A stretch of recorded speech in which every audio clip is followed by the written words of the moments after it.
seen the sky and haven't vanished. You told me you're longing to escape. Always dream. Hello everyone.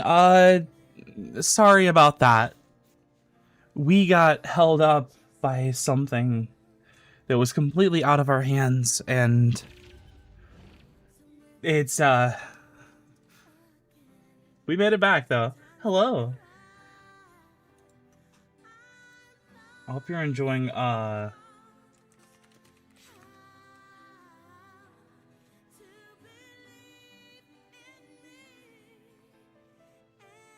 hope you're enjoying the, Blue Line by, Keiji, Matsumoto from, Gran Turismo 2.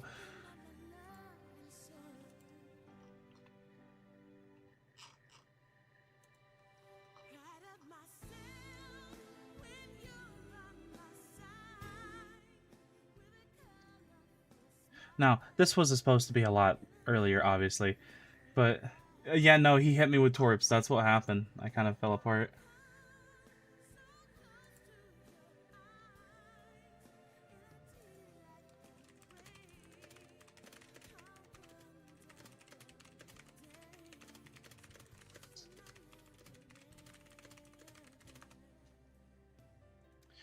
And also thing so what happened was we went to go look at, and the lovely Tomo Cross now has a basically new computer, which is why that we picked up for a practically 6-month-old computer with mid specs for about $600, which is super good because the dude just didn't want it. And we went there. He said 5 o'clock. Okay, sure.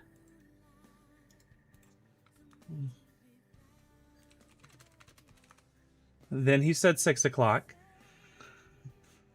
Then we waited and waited, and apparently he wanted to reset it first and decided the last minute to reset it because he got off work late.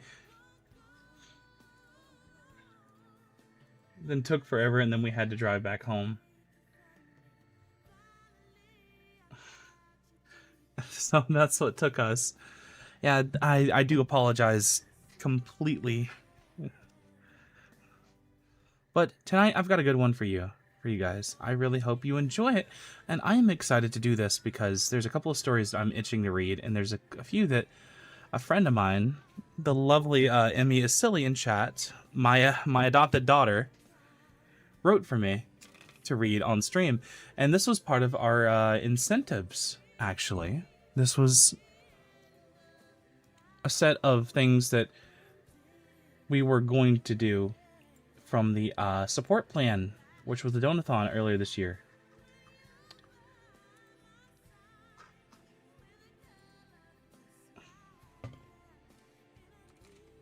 And it was reading fanfics on stream. Now, there are 2 rules mainly to this fanfic. Is unfortunately, I have to keep it short, which means if it's a several chapter one, I'll probably have to read the first or second chapter. Hello, Nick. Hello, welcome, welcome.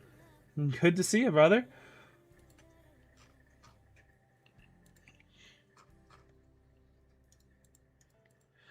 And another one is obviously, you know, keep it in SFW, keep it SFW for the sake of YouTube, because you know they don't like that. They don't like that at all. So, well, we have to keep it somewhat chill for YouTube.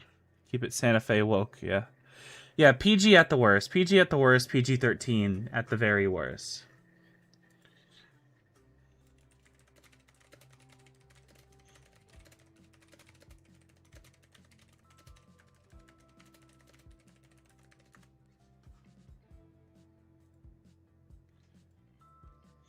And I will say, there's a good few that if you're in my server and you posted in fanfic reading suggestions, and I'm excited to read. And there's a good few that should be really nice, and we're gonna pull them up on a tab over here. Let me just bring us over to the main screen.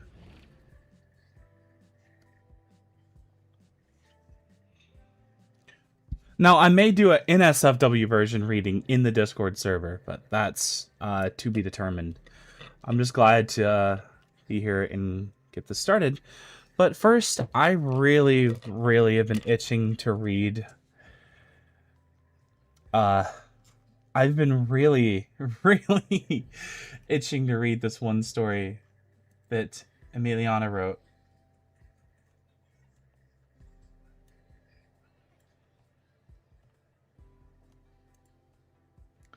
And for those who have probably seen me on stream a couple times with Mocha, you will recognize a certain Umusume, or horse girl,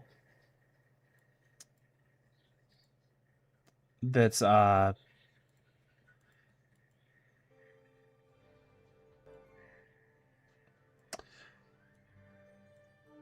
say the line, Emma. What line? You'll recognize one Umusume that you have probably seen before me as, and it's not Tachyon. I'm going to say you that right now. And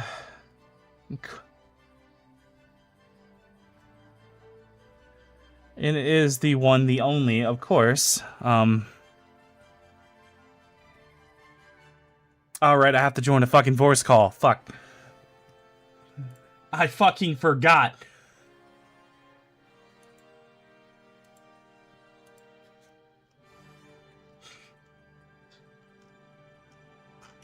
On air. I'm Dansu Flame. Yeah, no, like, Dansu is a character that means a lot to me, and Dansu is a character that I really relate to. So, we're gonna we're gonna read a story that Emiliana wrote about Dansu, based on one of the actual races that I have been kept in the dark about and I have not looked at. I've been told it's really good, and she wrote it specifically for this. I also have a bit of Liam's writing. I have a bit of Russell's writing, and I also have another Umusume fanfic, as well as an Enterprise X Belfast fanfic, which I might need help from one certain cruiser for this. But I'm excited to read the I am thrilled to read this Dansu Flame.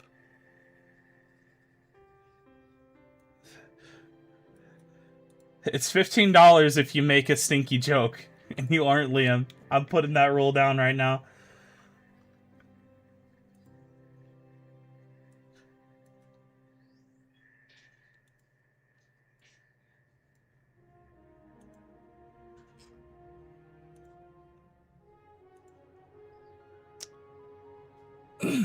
I don't know why I said article.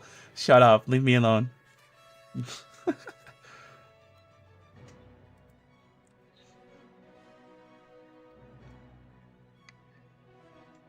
Membership perks for only 20 years of friendship. Exactly. But let's go ahead and get started with this. Yes, I'm going to be Dansu for this. I'm going to try to do my best Dansu impression. She has a really high voice. Dansu has a very sweet voice. Like, a really sweet voice. Like, Boki-chan! Boki-chan! どういうのもなんだよ.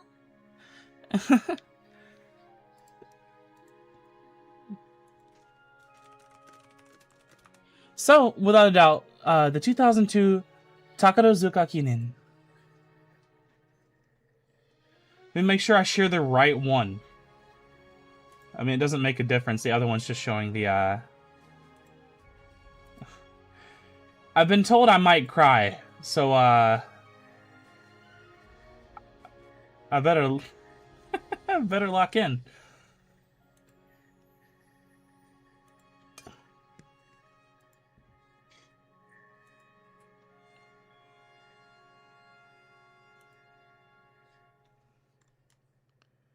Takarazuka Kinen.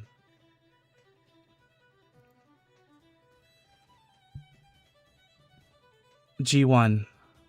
11th hour. Hanshin Racecourse. Turf, 2200 meters. June 23rd, 2002. I didn't pick the music. It's in a fucking compilation. That was too fucking perfectly timed. Oh my god. If you're worried about not being able to stand in the center, I want to ask you this. Even if it was on the edge or the back of the stage, would you perform with your life on the line, right? With your current abilities, you left the best possible results, right? There's no need to be pessimistic. I've got a big role lined up for you next time. For you, the opening bell will ring. Jerry Portraits. Bucephalus. As Dansu Flame sat in the locker room, she glanced at the mirror with a slight smile. The last couple of months have felt quite lonely. With Poke having leg problems and Cafe focusing on separate races, it had left Dansu with lots of time to think in between visits with Poke. Her gaze drifted to the door. She stood up and walked out into the corridor to the track. She put on a smile. Today would be the day she'd be a heroine. Heroine. God damn it. As she proceeded down the corridor, she'd see Ershikar, the always analytical rebel, muttering to herself, something about distances being off. Fidgeting with a white ribbon on the bottom of her shirt, she was anxious. This was the race she was to win. She was voted the first favorite after her performance in the Yasuda Kinen, just barely winning by a neck. But she was shaky. She wanted to prove that she could do it, but what if she couldn't make the final spurt? She was practically blinded as she emerged onto the track. Thousands of people had shown up to the Hanshin racecourse. The cloudy skies had parted, leaving rays of sunshine, and a nice breeze drifted across the course. She glanced at the crowd who were anxiously waiting for the Takarazuka Kinen. Children stared at her wide-eyed. She felt like a heroine. She had to win this race. Not for her, the spectators. She began walking to the gates as the crowd stared on. She lost by a neck.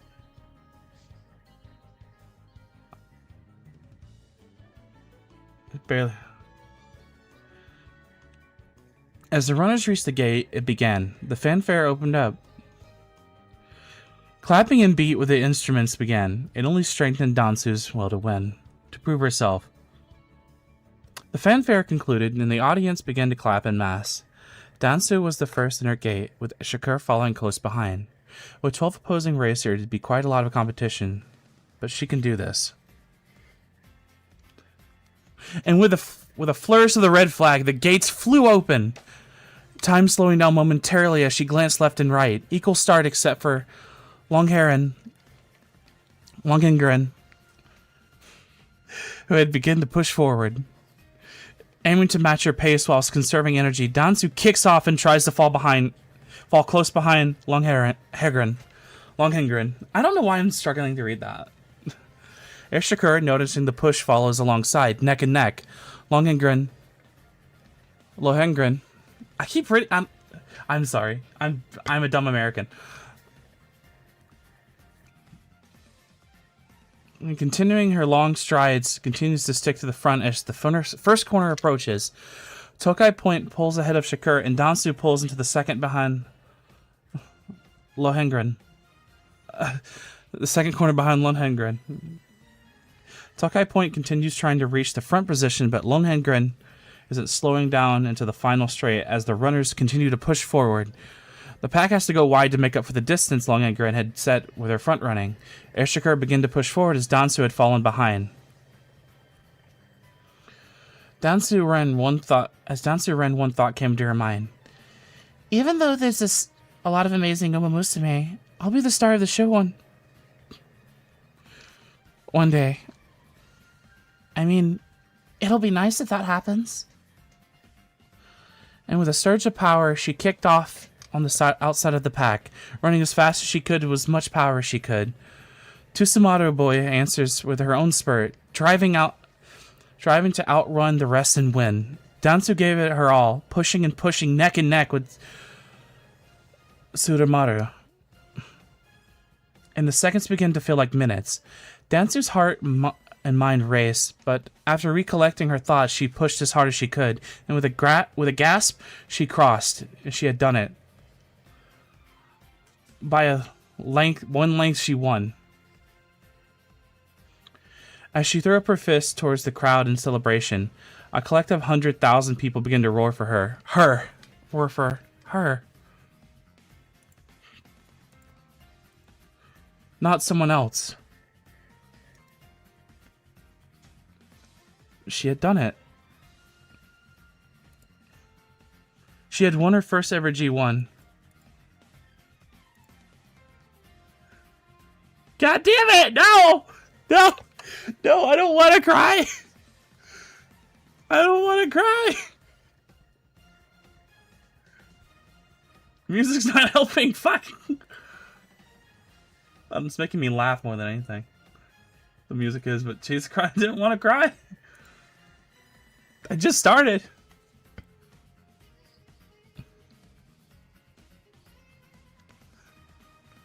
Not someone else. Tears sprung to her eyes as she listened to the yelling and celebrating. As she stood with his fist up IRL after he won. That's really sweet. As she stood there in disbelief, Aishikura approached and hesitantly congratulated her. She began to shake not out of fear but excitement. She walked to her locker room and prepared for the winning live where she was the star.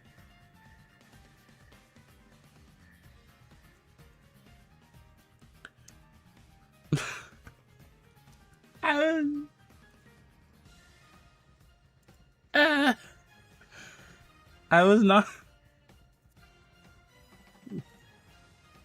Can I skip? I was not expecting the... I was not expecting to cry, but okay. No, I was expecting to cry, but I wasn't expecting to fucking hold back tears this entire goddamn time. What the fuck? No. A million honest facts about Dansu. The 2002 Takarazuka Kine was the first and only G1 Dansu ever had. G1 win Dansu ever had. Dansu Flame in Nuwa is heavily associated with dairy due to his dam's name. Inner Pyrenees, which is a reference to cheese Tome de Pyrenees. Also, he was just adorable, even though people said he looked like a cow.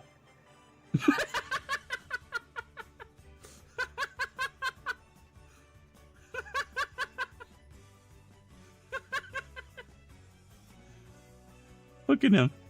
That's the real Dansu, if you guys ever wondered what he looked like.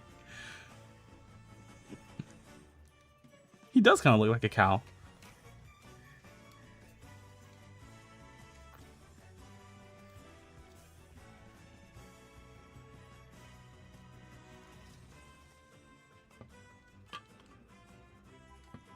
Oh my god.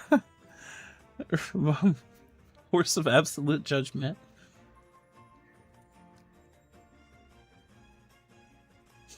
I love Dansu. I resonate with Dansu because, for reference, Dansu.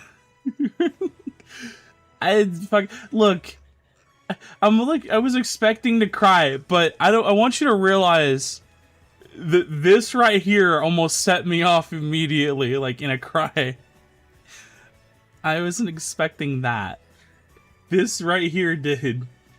And this 1 minute.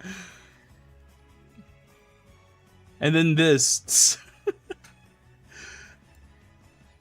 You know where you can feel like tears start to form? Like you like stop talking because you can feel your voice like break. That's what happened.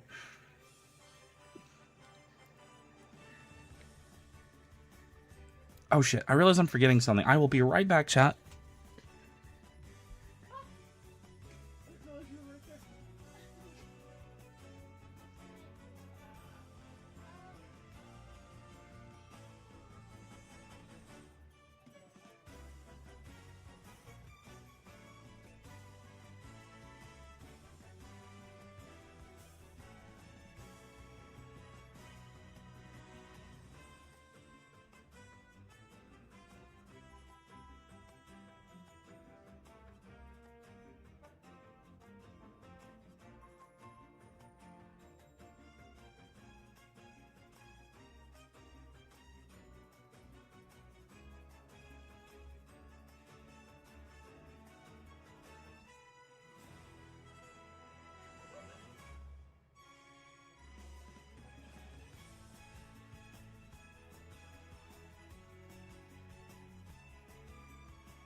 Yeah, no, Emmy, you did a great job. Like, genuinely did a great job on it.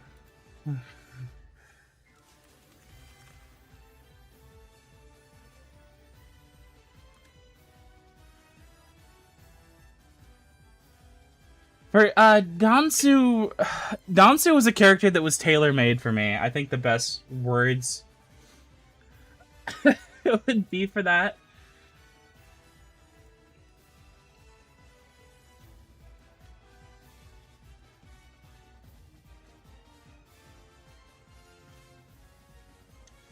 As in, Dansu is very go with the flow, but Dansu is also very easy to manipulate and is easily pushed around.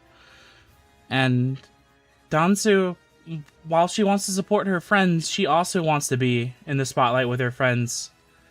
But she doesn't feel like she's good enough to be in the spotlight. She wants to be there too and wants to be recognized, but she feels like she can't get there. And she wants to be there someday.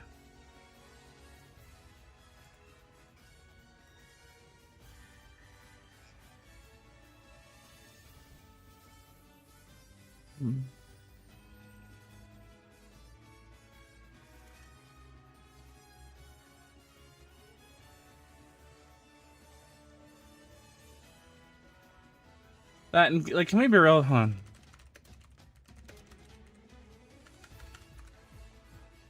Look at her. Look at her. Look at her. She's fucking adorable. She's super fucking cute.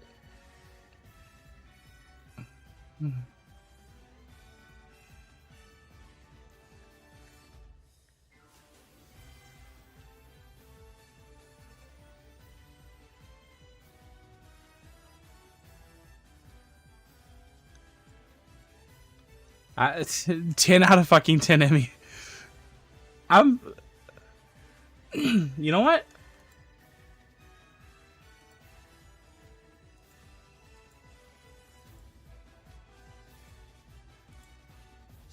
I got something for you, Liam.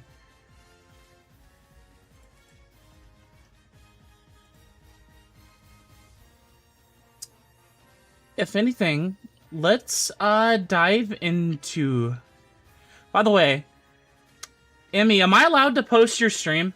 I mean, am I allowed to post your fanfic in the chat? If not, that's okay.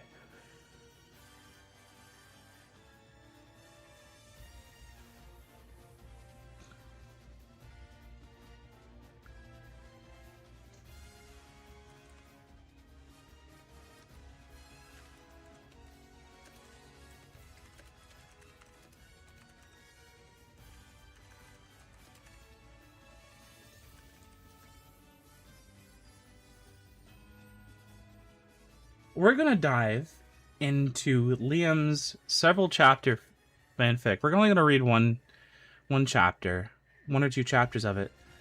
But this is one Liam wrote about Tazna. And you can go check this out on Archive of Our Own. Is that why it's called AO3?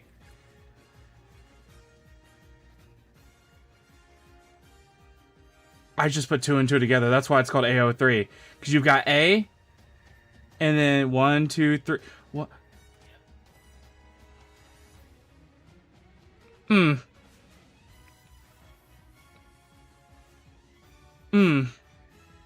Oh, I'm just stupid. Okay. I think that...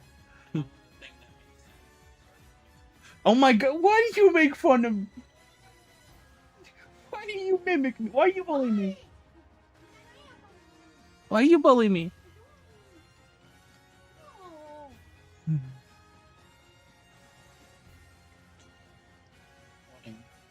Have you? I genuinely do not remember. I mean, I knew Archive of Our Own was AO3, but I didn't realize that's why it was called AO3. I do not remember. I don't think you ever actually told me.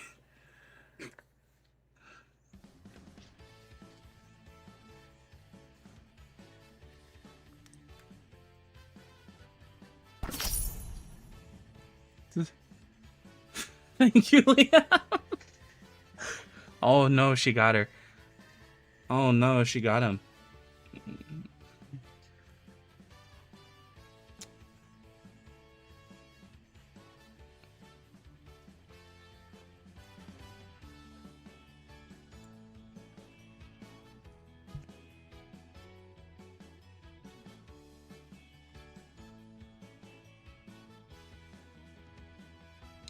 This is a story about Tazna. So, the late afternoon light was draping over a Tracing Academy on a lazy day. Tazna Hayakawa was absent-mindedly shuffling paperwork in the director's office, as the director herself played with her cat. In actuality, Tazna wasn't doing anything. She had been shuffling the same pile of paperwork for the last 10 minutes, her glance occasionally looking out of the large windows out towards the front gate. Hi, Jade. Welcome. Looking down for at least the 9th time, Tazna saw a flash of red pull up to the curb on the far side of the academy. She gently put the papers down and made to leave. Director Akikawa gave her a gentle smile, and Tazna stepped out the door. Maruzenski's classic sports car was idling gently as Tazna opened the scissor doors and climbed inside.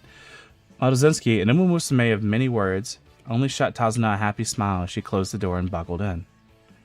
Maruzenski quickly popped a new cassette in the car's tape deck before planting the accelerator and leaving Tracing in the dust as the opening lyrics of a song played. Maruzenski said before it was a hit band called Miami Sound Machine, but Tazna doubted how hip and recent they were if Maru had them on tape.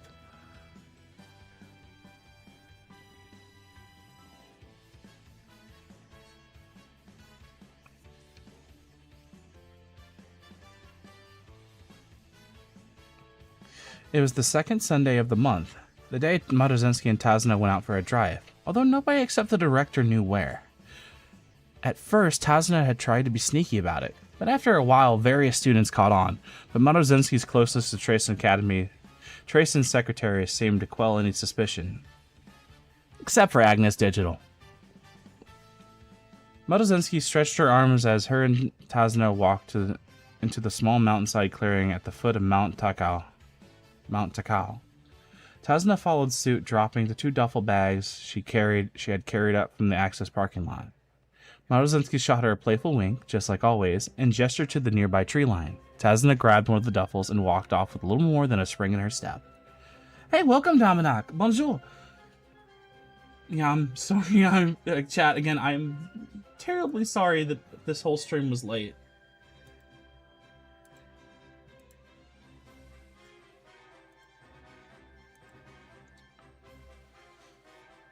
When Tazna returned, she saw a glimmer smile from Maruzenski like she always did, and Maruzenski saw Tazna in her truest form. Gone was the prim and proper business suit with pencil skirt and its lime green, but most importantly, gone was the hat. A dark green jumpsuit over a white blouse, and the legs tucked into high boots. Her yellow tie and blouse remained, just peeking out underneath at her neck, with a yellow theme going to her cuffs and a bandana tying her hair into a long ponytail. The yellow horseshoe pin from her hat had also returned to its rightful place upon her ear, and a beautiful, albeit short tail whipped up the wind behind her as she walked. Maruzenski had seen the transformation at least 100 times by now, but every time she was star-struck.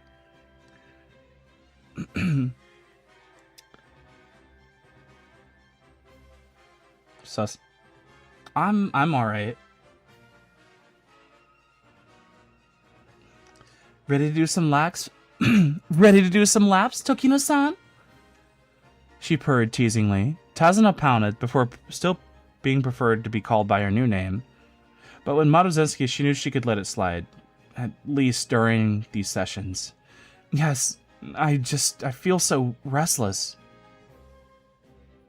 I feel so restless, Tazna replied.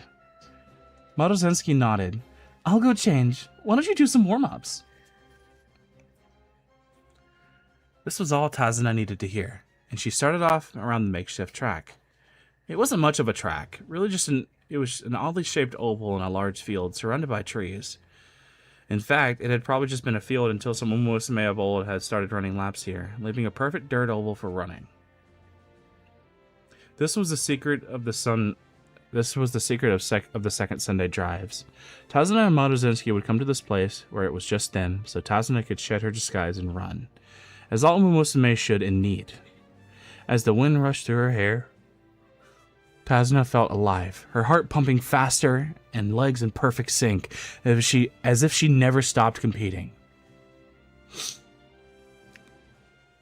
As she finished her warm-ups, she found Maruzenski, resplendent in her fiery red racing slicks. "Think you can beat me today, sweetheart?" she teased as she lined up beside Tazuna. A moment of silence, and they were both off. Maruzenski got the early lead, she always did, but Tazuna stuck close. The noise of multiple hooves on dirt and the slight of a competitor ahead of her calmed her, and as she watched for her place to make a move. As they rounded the last corner, she made her move, jumping out of Maruzenski's slipstring and gaining rapidly. By a nose, Tazuna had won.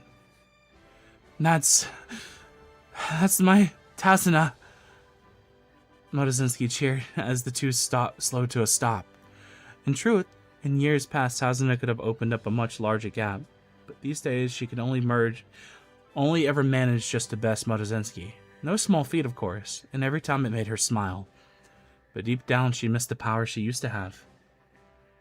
"You go ahead and keep running, Tazuna. I want to record your times," Maruzenski said, leaning against one of the trees and pulling a stopwatch out of a duffel bag.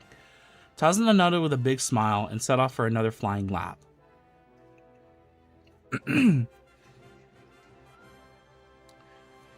Maruzenski's trainer was bored. Second Sunday, Maruzenski's girls' night, as she had told them, usually with somewhat flirty past before climbing in her countach. He usually went out to a movie, but nothing piqued his interest, so with a head full of nothing, he walked to the trainer's parking lot and hopped in his car, figuring a drive out of Tokyo with some good music would keep him entertained.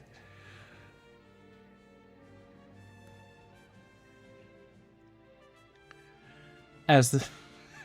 Forgot about Foxy Uma, Jesus fucking Christ.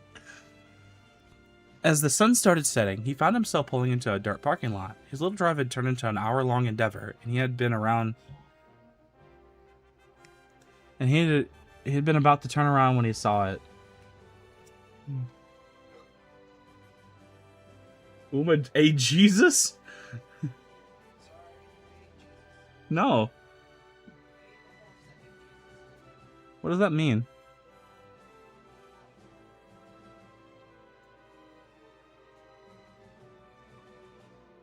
He had been about to turn around when he saw it. A Lamborghini Countach, a rare enough car, but surely someone else in the Tokyo area had owned one.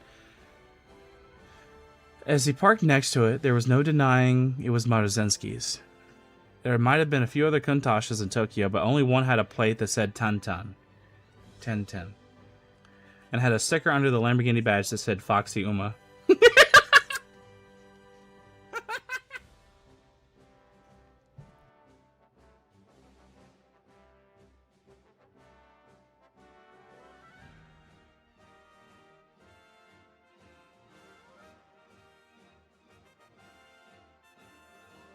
This was girls' night? Trainer pondered, as he got out of his car and started walking up the trail that led up the mountain. The first thing that threw him off was the sound of someone running. Not on this trail, not without hurting yourself. But as he walked onward, it got louder. The trail came close to a break in the trees here, and that's when he saw a flash of red caught his eye. It was Maruzenski, her racing slick standing out in the evening sun like nothing else. She was leaning against a tree, stopwatch in hand, watching something. It took the trainer a minute to realize she was watching another Uma Musume, doing laps on this makeshift track. Maruzenski, what? Maruzenski jumped, surprised by the sudden appearance of her trainer. Trainer! What are you... Her jumpy behavior surprised him. This was a first for her. Well, I got bored at the academy and went for a drive. Ended up here, saw Tata, and in the lot down the hill, so I figured... Tazuna was doing another hot lap. She felt sweaty and her legs ached, but it was a good feeling. Another few laps, and she could change back into her stuffy business outfit. Then her and Maruzenski...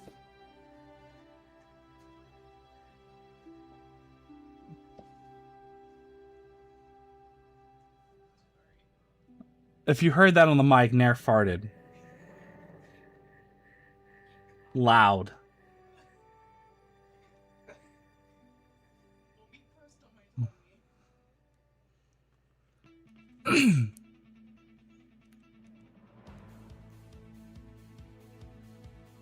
As she rounded the corner into the front straight again and noticed Moses was talking to someone, Tasna had grown more comfortable with the odd passerby finding her spot. It was always someone from the local village. They'd cheer the two horse girls for a minute or two and then make their way onward. Everyone heard it.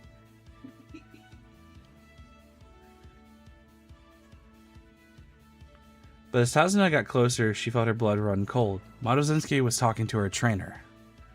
By the looks of things, animatedly trying to make up an excuse for him to leave. It wasn't working.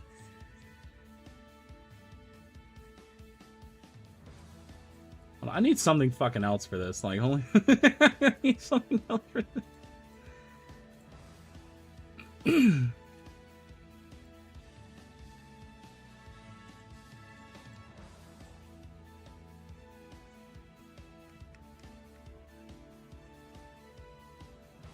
Trainer watched as this unfamiliar Uma raced by, Madozinski trying to turn up the flirting to distract him. "It's an awfully warm evening, isn't it?" she said, her seductive voice failing to draw attention it wanted, and her racing slick tightness letting her down as she tried to shift it to show more cleavage, only for it to snap back in place. "Madozinski, who's that? Have you been talking to one of the younger Uma taking one of the younger Uma under your wing?" I don't look at them, trainer. They get embarrassed." On her last lap, Tasna realized any attempt Madozinski had done was a flop, and she decided her own tactic. Madozinski was just the slightest bit taller, and as she finished the lap, she practically bolted behind Madozinski, trying her best to hide behind her and closing her eyes. "Hey, there's no need to be shy," the trainer smiled brightly, his warmth disarming Madozinski and reminding her why she was happy he was her trainer. "I'm a tracing trainer. I don't think I've seen you before, but your running is amazing. I've only seen a few as focused and well-planted as you are." "What's your name?" Trainer-san, hello." That's when it clicked. Tasna?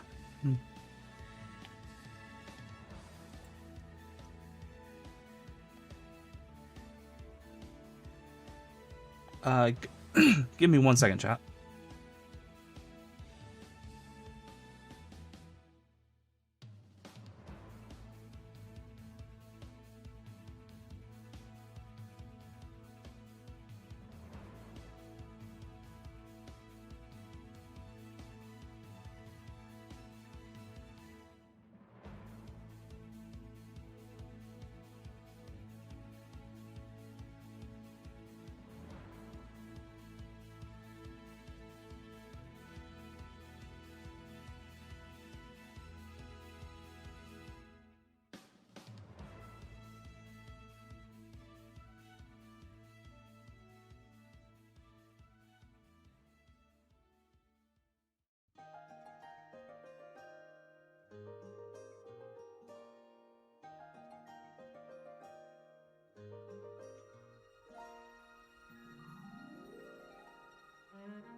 Sorry about that, chat.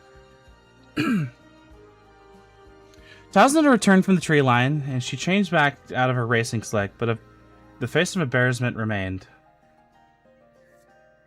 Marzinski held her close as the trio started to walk slowly back down the trail. I am so sorry. I am so sorry, Marzinski's trainer said probably for the third time.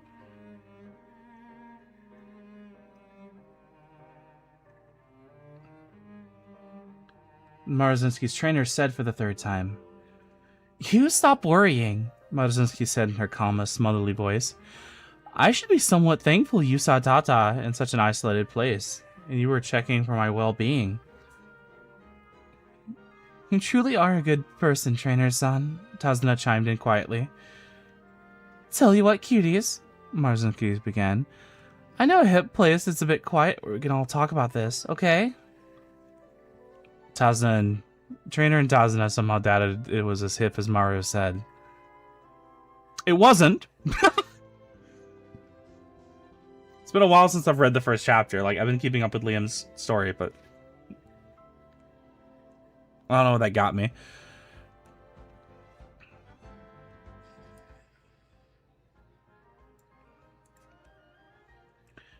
It wasn't, but it was quiet. Like a 70s go by. That tracks. It wasn't, but it was quiet and it was good enough. Trainer, Marzinski began. I'm sure you're aware of some of the more legendary musume. I've seen you studying. Trainer nods. Names like Sabali Rudolph, Saint Light, and Marzinski herself come to mind. But in that research, I'm sure you found Tokino Minaru, haven't you? The Phantom Musume, Trainer says quietly. Ran 10 races, won all 10, and then vanished. Well, Marzinski said, gesturing to Tazna. You're looking at her. This caused Tazna to blush and sink a bit into Marzinski. Please don't call me by that name, she whispered. Tazna looks around before the softest voice saying, but she's right. But she's right. That is me. That was me. So, this isn't like some state secret, right? I'm not going to get shot by the director and a cat, right? Trainer says, half joking, but also admittedly concerned. But his thought process is just funny enough to get Tazna to relax a bit. No, of course not. Just, please don't tell anyone else. Lukey Fox, thanks so much for subbing. Welcome to the fleet, Commander.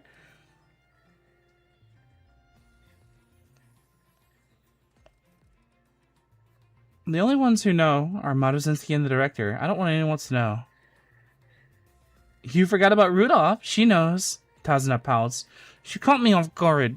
Made some silly pun with my name as Tazuma instead of Tazna, and I was tired. It had been a thoroughly embarrassing moment for Tazna, who instead of faking a laugh had instead blushed and asked Rudolph how she had known, only for Rudolph's face to go white as a sheet and admit she didn't.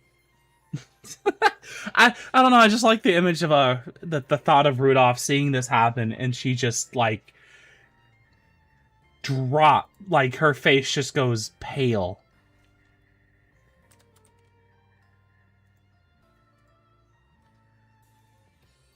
Fukukita. Yeah, it's good to see you.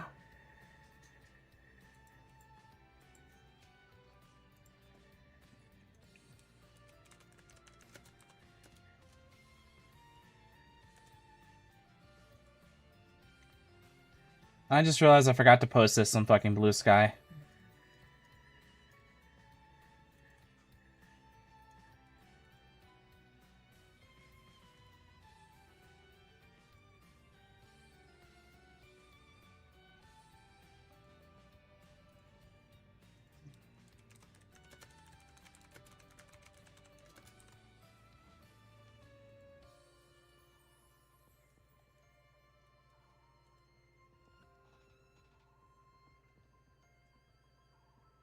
I'm honored to have another Lightning Strikes Thrice member here. Hello, welcome, Commander.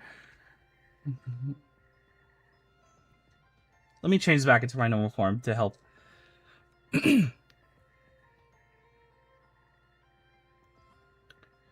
It was fun trying to get her to snap out of that panic, though, Marzinski chuckled. Thank you very much, Fuku. Thank you, Fuku-chan.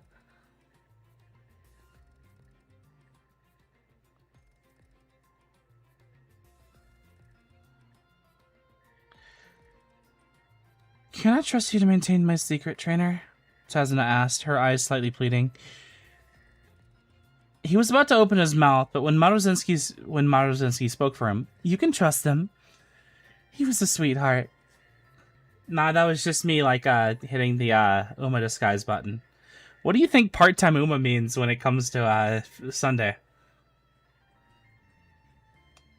Yeah. Yeah, there's lore to that, I think.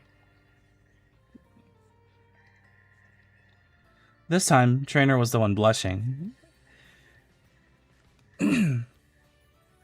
Hate to leave you, Trainer, but Tazan and I always go to a bathhouse after this, Marzinski said as the trio walked back to their cars, before she leaned in close so only he could hear. I'd invite you along, but if Tazana panicked that much for you seeing her ears and tail, I don't know what she'd do if you saw her undressed. She winked before the two climbed back into Marzinski.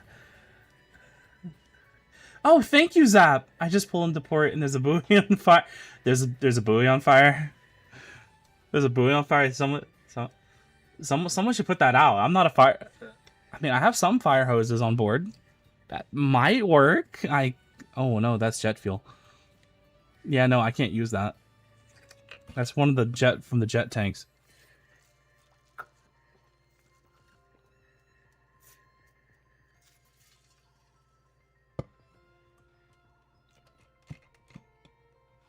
I'll let Frazier put that one out. She winked before the two climbed back, then Maruzen Sukuntash and took off into the night. I'm having a pretty good day, Zap.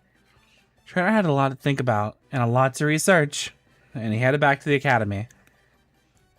Maruzinski was walking out of the bathroom when her phone buzzed on her bedside table. She looked at the clock. It was late. Past curfew. At the academy. She knew she couldn't be, or shouldn't be. So she knew it couldn't be, or, shouldn't be, one of the girls from the dorms. She picked it up and looked at the notifications. Tazna. Are you awake, Maru? My tongue. Why did you bite your tongue?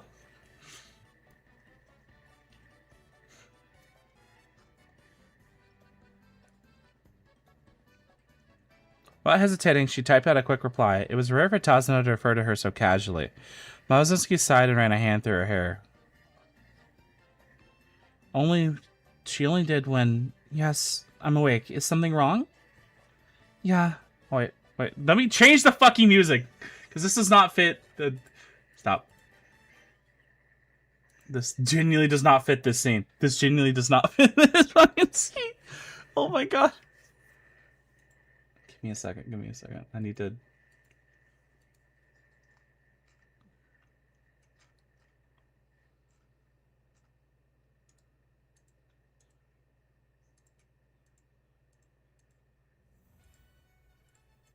No, that doesn't fit either. This is emotional scene. I know! Ow! Thank you, Luki!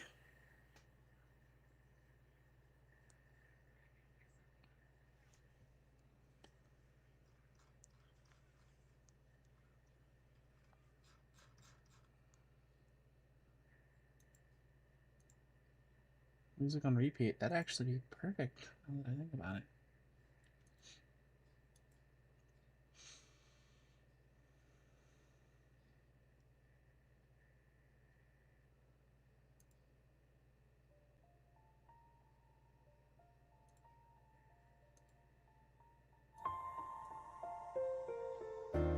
Yeah, it happened again.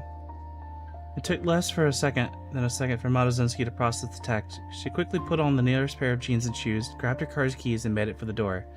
1 second. Tazna sat in her dark teal nightgown, knees tucked up to her chest.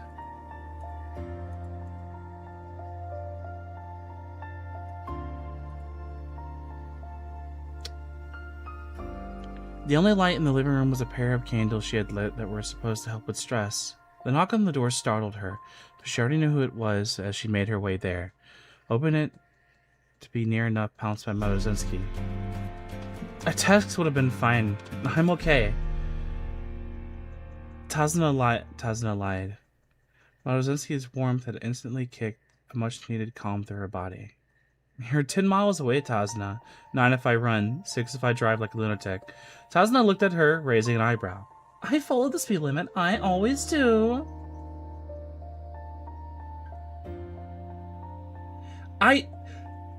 No, wait, you're a Akagi fan too? I love Akagi. I fucking love Akagi. She's my wife. I love her in Kaga a lot. I'm such a big fucking fan of it.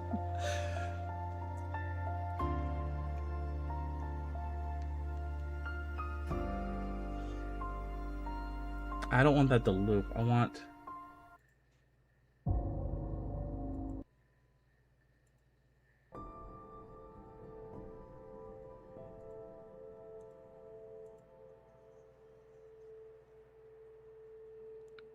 The two returned to the living room and sat together on the couch.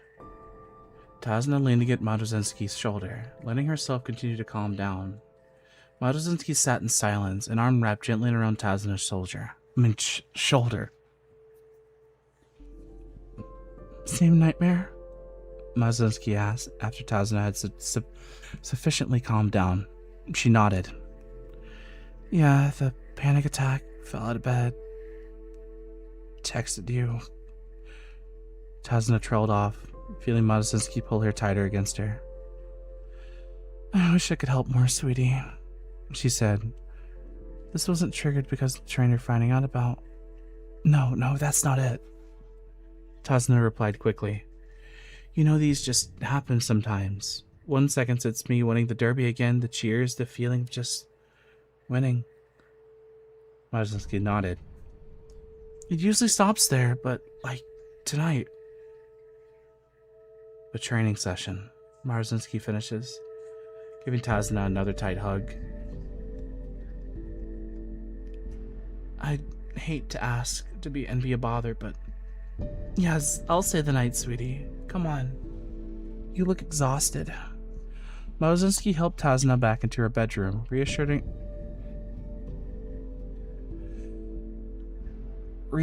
her that if she had another panic attack or nightmare, she was right outside on the couch.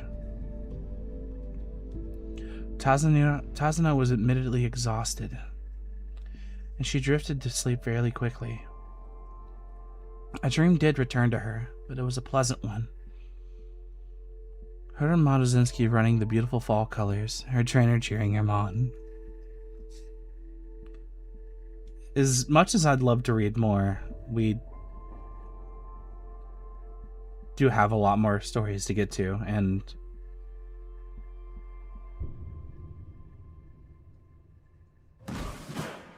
him to say is more exactly what I needed. To hear you be proud and happy means everything. Sorry.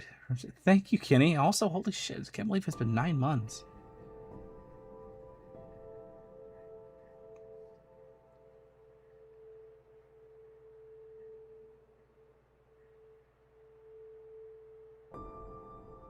Happy. That's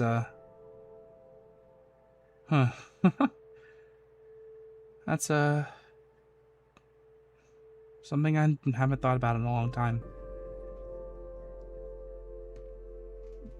And it's nice to actually say it and mean it, you know? Another thing about it.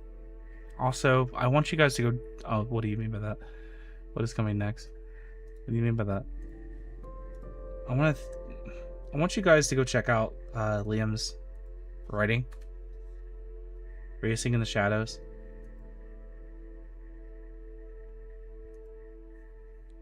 Go give it some love. There is... How many chapters are you up to now, Liam?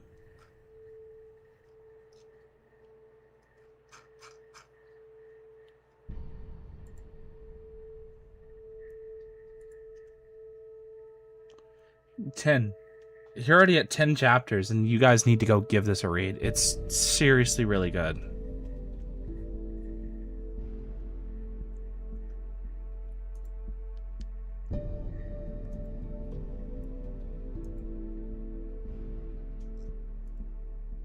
need to look back through the fanfic suggestions for the next ones.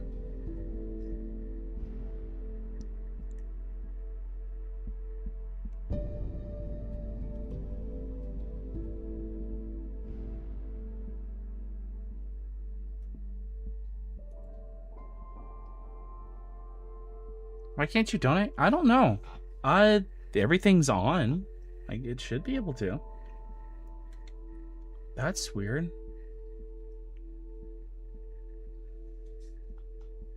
YouTube being... Yeah, that sounds about right.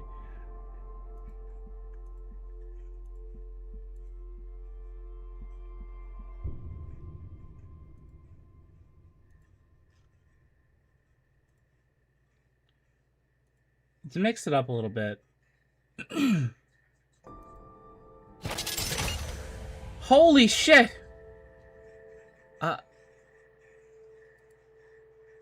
Holy fuck! Thank you!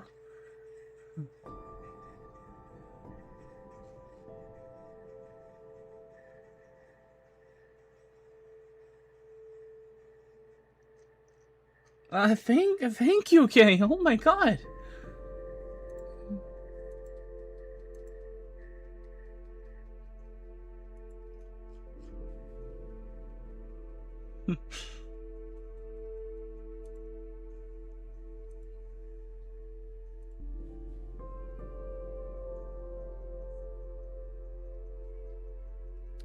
I've got a couple that I do want to go through first before we go back to Umamustame content. And one is suggested by CRG. $100 in gift subs. Thank you so much. Oh my god, I'm actually kind of speechless.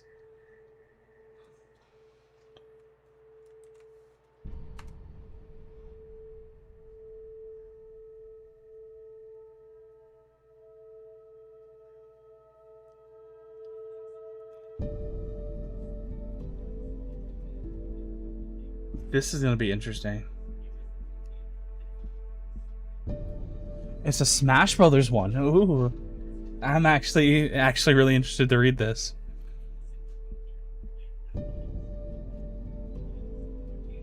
It had been a long battle for survival. I mean, Subspace. Chapter 1. Start of Disc 1. New game. Deep inside the Great Maze. The story is called The Subspace Emissaries World's Conquest by Ara Chandler Chris.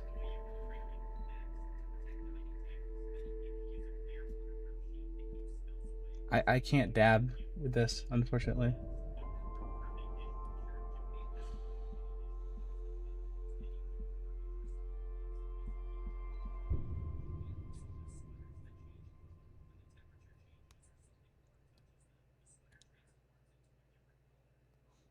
It had been a long battle for survival, but he managed to stop the...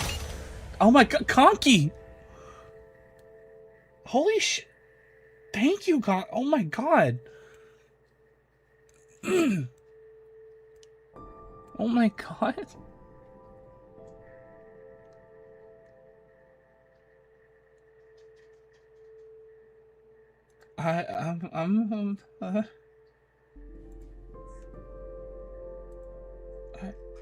Thank you.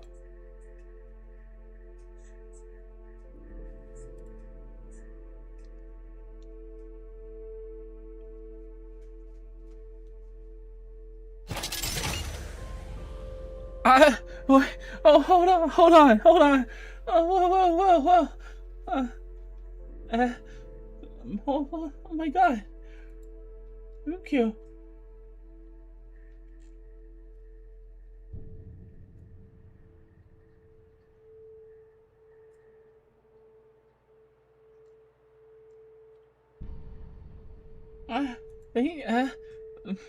Thank you very much.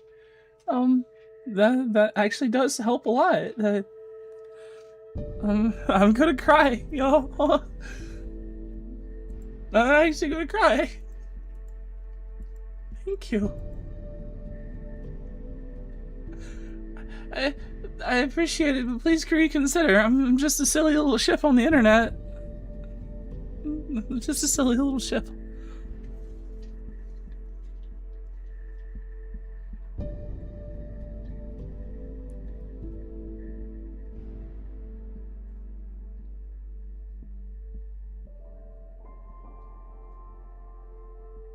No, I'm stinky. Okay, probably I haven't showered today. Because I showered last night.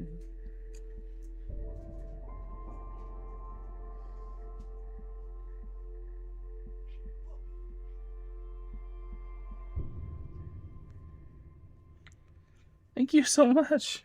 But he managed to stop the imbeciles from defeating him for real. Taboo, though, had been weakened during the battle. As he floated along the void of subspace surrounded by darkness and swirling purple and blue colors, he reflected on the disastrous end of the battle. Master Hand had showed up right before Taboo could terminate the group of smashers. As a last-ditch attempt, the omnipotent Hand used his space-bending powers to recall each one of the smashers to their own worlds. Back to the past before they participated in the brawl tourney and the war against the subspace army. Then he called Crazy Hand, and both of them escaped from Taboo's clutches, effectively putting an end to the conflict for the time being. Unfortunately, not everything was right. Master Hand could manage to save certain smashers. Roy, Pichu, and Mewtwo had been killed by Taboo during the ensuing battle. Furthermore, Rob seemingly betrayed them all by siding back with Taboo. It became a huge disaster once Mr. Game & Watch had been caught once more.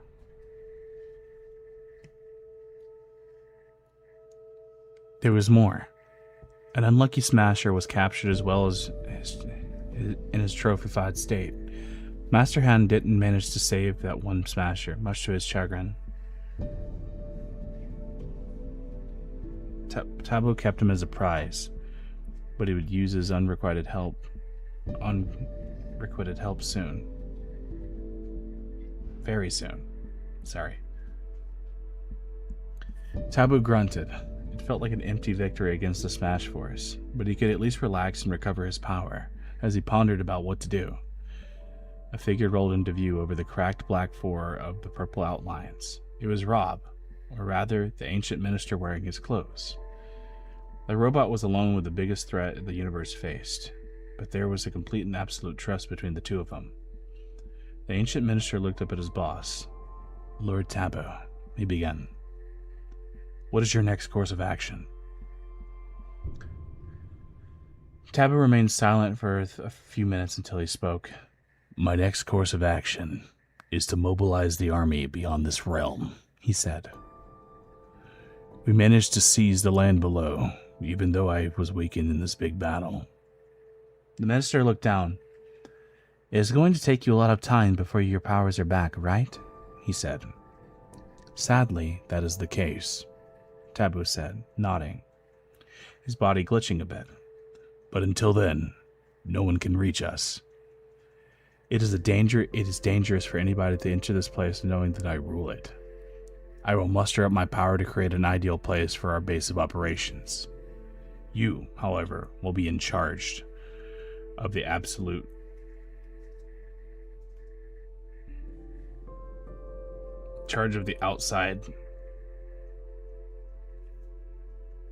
world. I don't know why I lost my place for a second, sorry.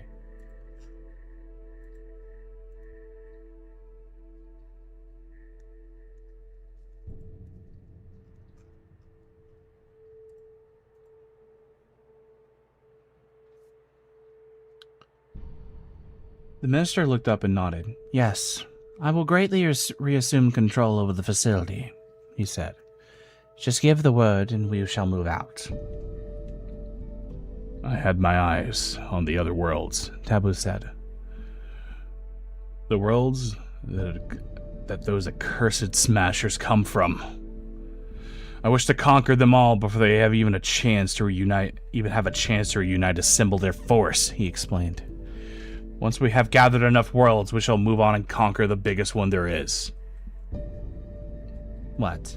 The minister said. Oh, you mean the rumored real world? Yes, you catch on very fast, Taboo said. It is the real world that is the real prize behind the entire war. Those fools don't even know about the real world existing, but they are missing a big picture. He turned around.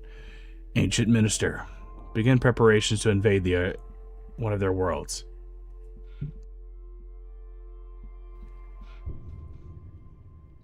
The facility is slowly being taken out from the subspace.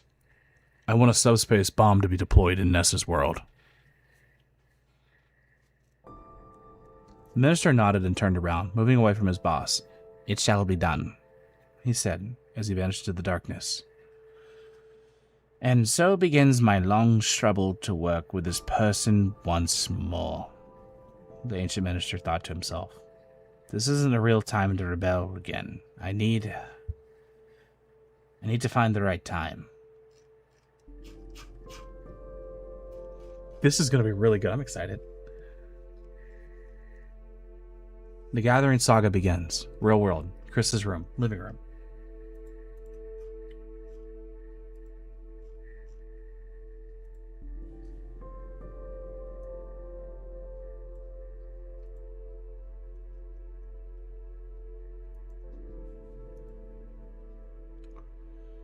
March 9th, Sunday morning. Behind the scenes of the big war in another entirely different universe, the real world was safe from getting into a big fight of epic proportions. Life continued to its specific time of peace. Today, however, was the time of rejoicing. A particular teenager with a big secret hidden inside the walls of his semi-luxurious house entered his home, carrying a bag holding a game he had purchased the very same day. It is the release date of the game Super Smash Bros. Brawl. He had been greatly looking forward to playing it along with a very special person who took residence in his house half a year ago. He paid a reservation in full as soon as the announcement came to the internet and the general media. Sighing, the teen smiled to himself as he looked around his house, trying to find his special guest. Hello, I'm Chris. I'm a 16-year-old teen. You're getting this far, right? Okay, just making sure.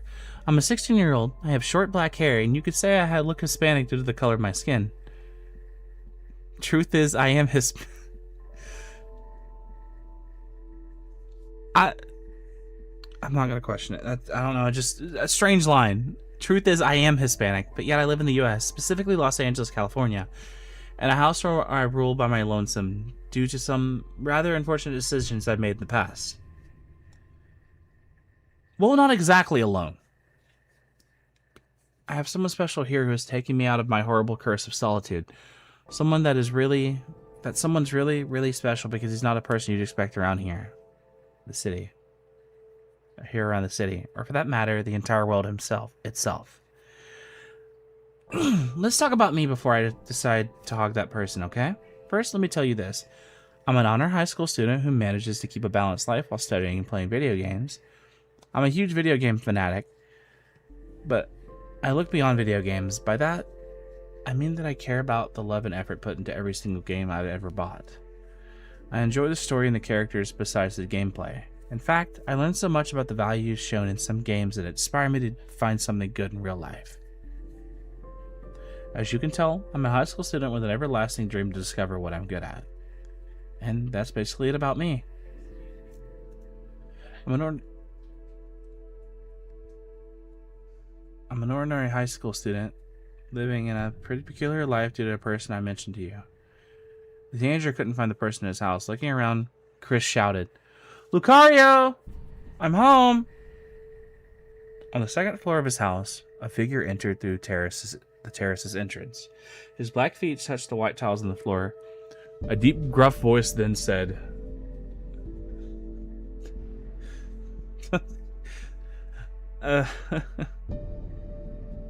Alright, have a good one. A deep, gruff voice then said, I'm up here, Chris. Hearing the sound of footsteps rushing up, the person saw the teen coming from the stairs, all the while flashing a small smile as he carried him the game he had bought.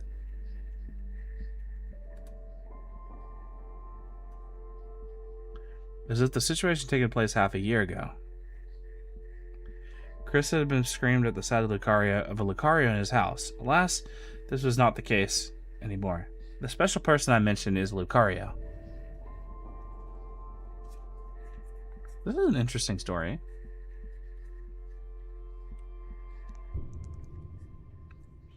The team and the Pokemon approached each other, and they first looked up at the towering Pokemon looking down at him with a smile. And he's beyond special in many ways than one. First things first, I'm sure you're wondering how Lucario got in my house. Like this one appeared in this world. Well, I have no idea how it happened back then.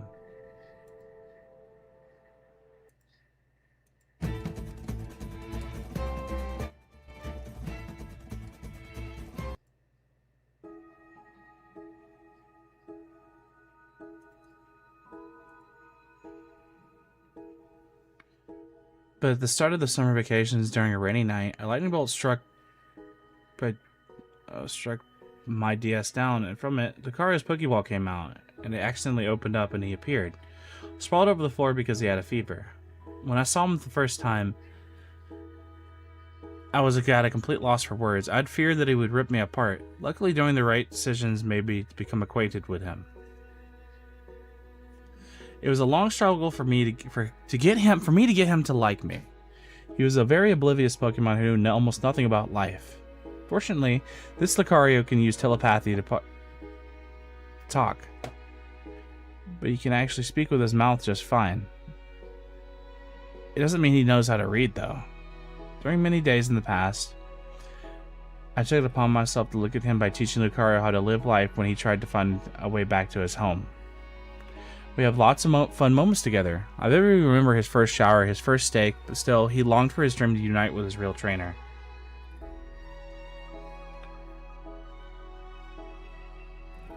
When the day was debating himself what to do about his issue of being stuck in this world, I cried out.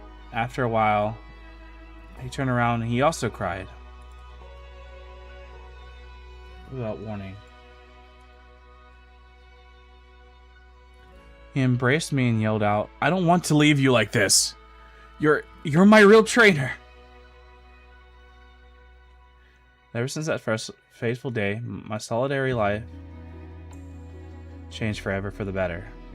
I was a teen whose parents worked away from home to assist important corporations with revolutionary ideas. I didn't know much about what they do, but they're almost never at home. It made things easier for me to raise especially Lucario as my loyal Pokemon.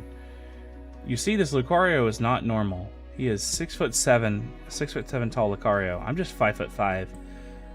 My head only reaches the rotor's weapon that is this chest spike. That is a tall fucking Lucario. Jesus Christ.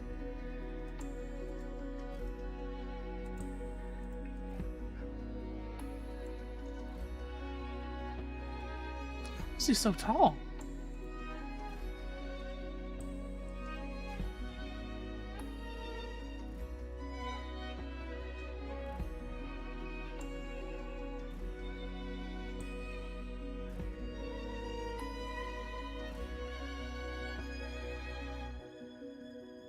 That is a tall boy. Oh no! Chris said as he accidentally let go of the bag, slipping onto the white couch. Lucario merely stared at the direction the item slipped down into. He bit down a bit and lifted the couch with a single hand. The couch was heavy to carry for two people, but Lucario didn't struggle a single bit. There it is, Lucario said, looking at the bag. This Lucario just happens to have Herculean strength. For reasons unknown, he is surely my world's strongest being there is. Mundane tasks such as cutting down logs with an axe or doing some furniture redecorations were easily taken care of with a single hand of his, despite having the strength of leveling my house with a single punch. I don't even know if he can do that much, but do you want me to find out? Fat chance. He's an incredibly likable person.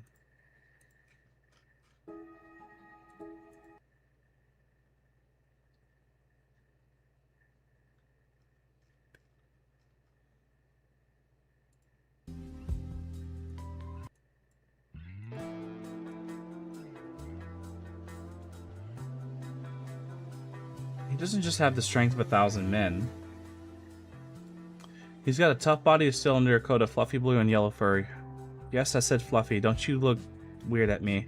I remember how a brick fell on top of his head from the third floor's roof to the garden outside, and he just kept staring at me while that brick broke apart In the moment it landed on his head. Morbidly enough, we were talking that day, and he didn't stop when said brick fell on him. He just kept talking and rubbed the dust on his head. On top of that, Lucario knew his 4 moves: Force Palm, Extreme Speed, Double Team, and the ever so devastating Aura Spear. Coupled with his almighty strength, these moves became, what's the word? Broken. Force Palm released a single, rather small blow, but just you wait until that thing goes off. It looked pretty small, yet its intensity was deadly. A tree would shatter into pieces. And then there was the Aura Spear. If he wanted, he could make some monstrously big Aura Spears and change them into 2 seconds flat.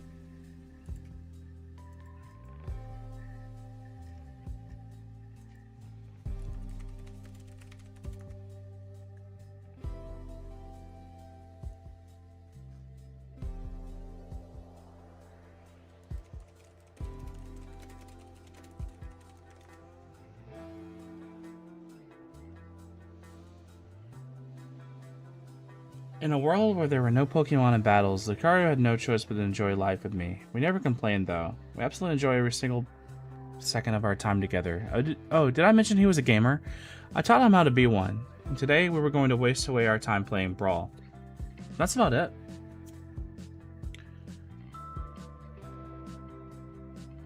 Chris sighed and went to pick up the bag, once stepping out from the couch's shadow. The teen saw the towering Lucario putting the couch back down. He looked at Flora and said, "Did you find it?" Lucario asked. "Are you sure?" Chris then took out the item from the bag and placed it on the game in front of him. "Yep, I got it," he smiled. "Now we can play." "Oh god, we have to do it now before the show starts later." "Show start later," he said. "I'm so excited to play this with you." The teen raised an eyebrow once he saw Lucario giving the game's box a hard look. "Lucario?"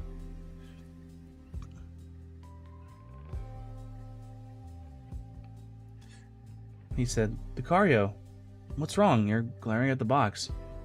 "There is something wrong with this game," Lucario said, staring at the box. Wrong? "I don't know what it is, but it feels evil." Were you watching TV?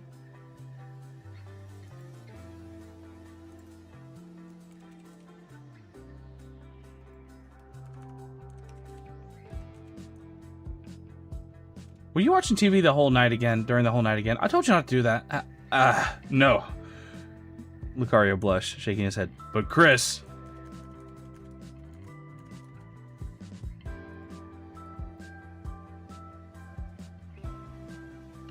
Through Lucario's eyes, he could see a purple aura coming from the box.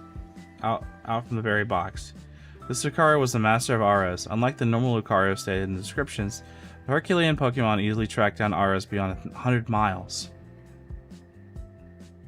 Not that there was any use to this highly developed sixth sense. Lucario only watched him from afar, how Chris's life developed in high school. However, only the living could extrude auras. An item extruding a dark aura was not normal. "There's definitely a dark aura on that box," Lucario added, shrugging the aura, trying to reach out for them. Chris looked worried. "Well, I don't really feel anything evil from the box." "I believe you, though," he said. "But how can an insignificant... Oh my god, why am I so bad with big words? Am I just stupid? How can an insignificant item like this give out a dark aura?" "Perhaps we shouldn't put it into the console," Lucario said. "I don't want to find out what could happen if something were to come out of it."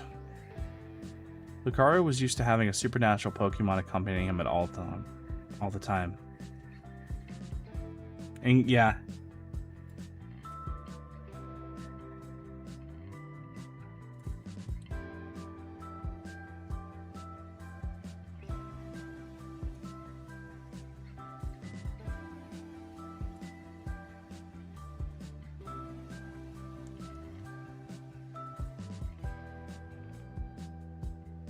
Chris was used to having supernatural Pokemon accompanying him all the time. It was half a year ago when they met. There wasn't anything else besides Lucario that happened until he brought up the unbelievable fact that a game box had a dark aura.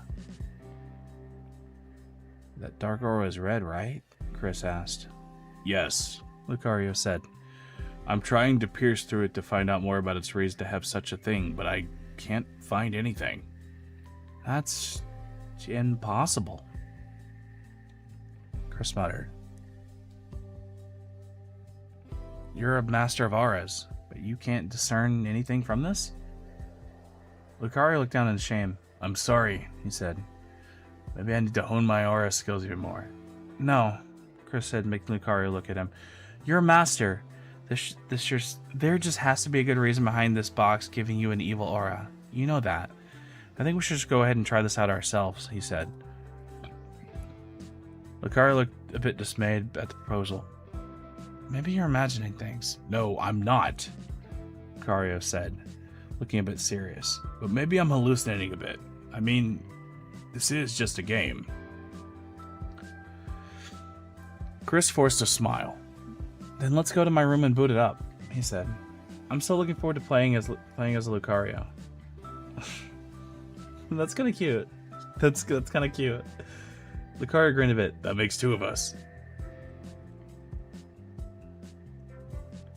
Dibs on the blue one. What? I don't like the other palettes. They make my species look silly. As the two debated choosing the right color palettes, the dark aura from the box continued to linger in the air. That's kind of cute, actually.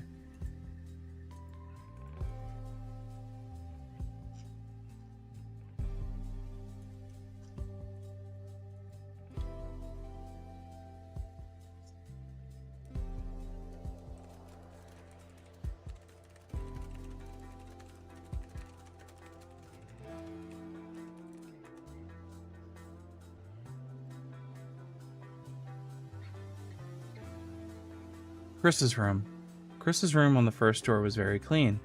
The teen, though, was not the one who cleaned it up. It was a dutiful Lucario who had took it upon himself to put game cases away on the lower left corner of the room on a pile of ordered stacks of video games next to the closed closet. The bed in the upper right hand corner was neatly made up, facing sideways as the HDTV on the upper left corner of the room. The two house residents entered the room. Lucario sat down on the bed as Chris went over to insert the disc inside his Wii. Aw, thank you, Connie.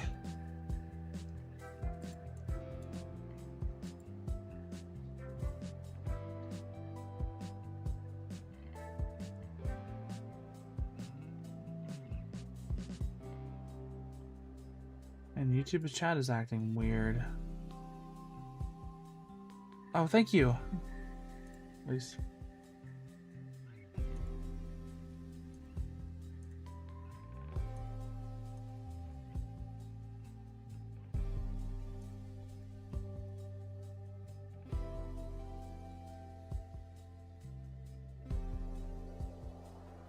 The box stopped radiating the ominous aura, Lucario could tell, but now the dark aura came from the disc itself.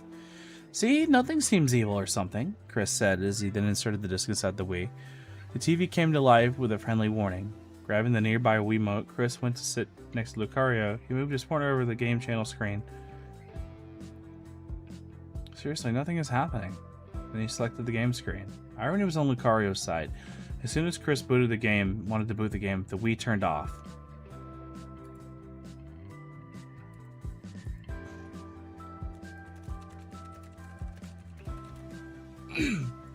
Oh my god, hold on. Stand by real quick, chat.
Moshi.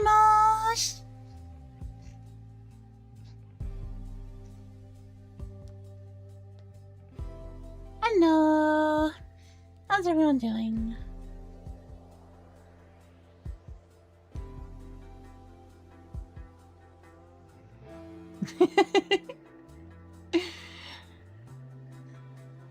Oh, yeah, sorry. It's the first time I've used a Stream Deck. Oopsies.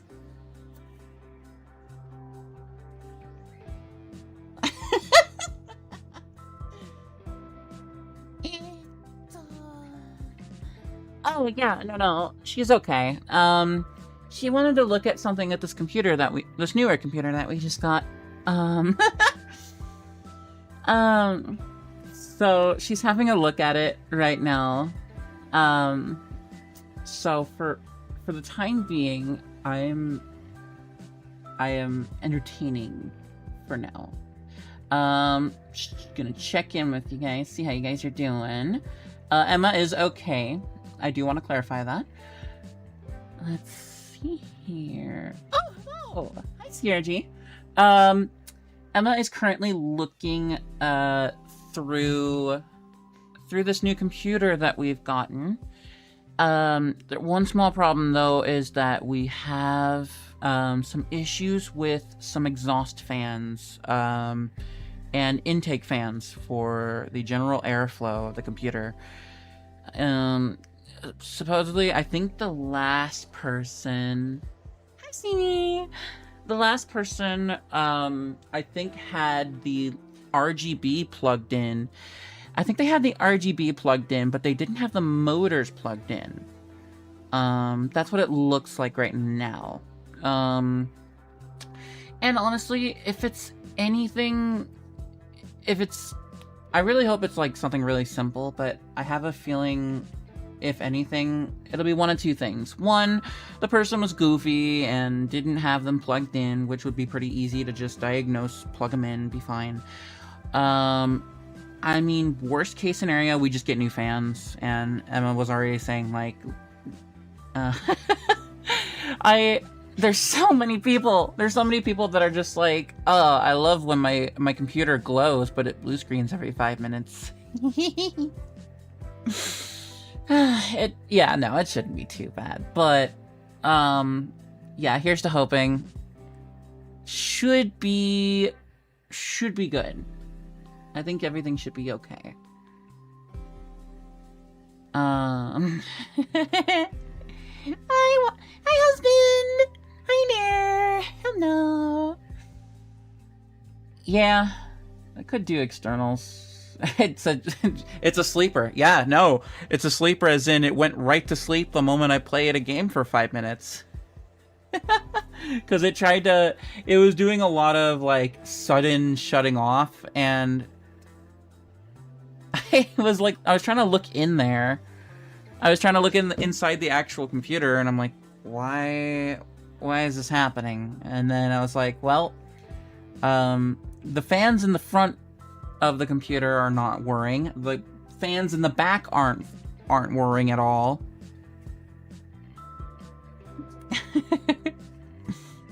As it turns out, my my motherboard and everything on it was tucked in with a nice book and some nice pillows, because it seemed to be asleep.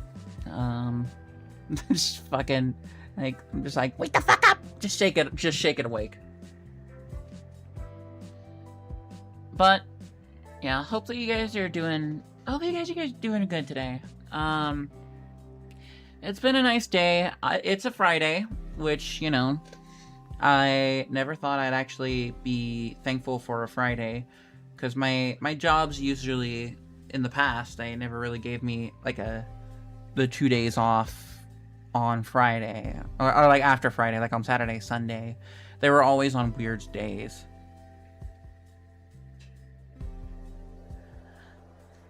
Yeah, I'm doing pretty good. I've mostly just been heading to work, kind of just chilling at home whenever the time comes, and then just kind of going through the days.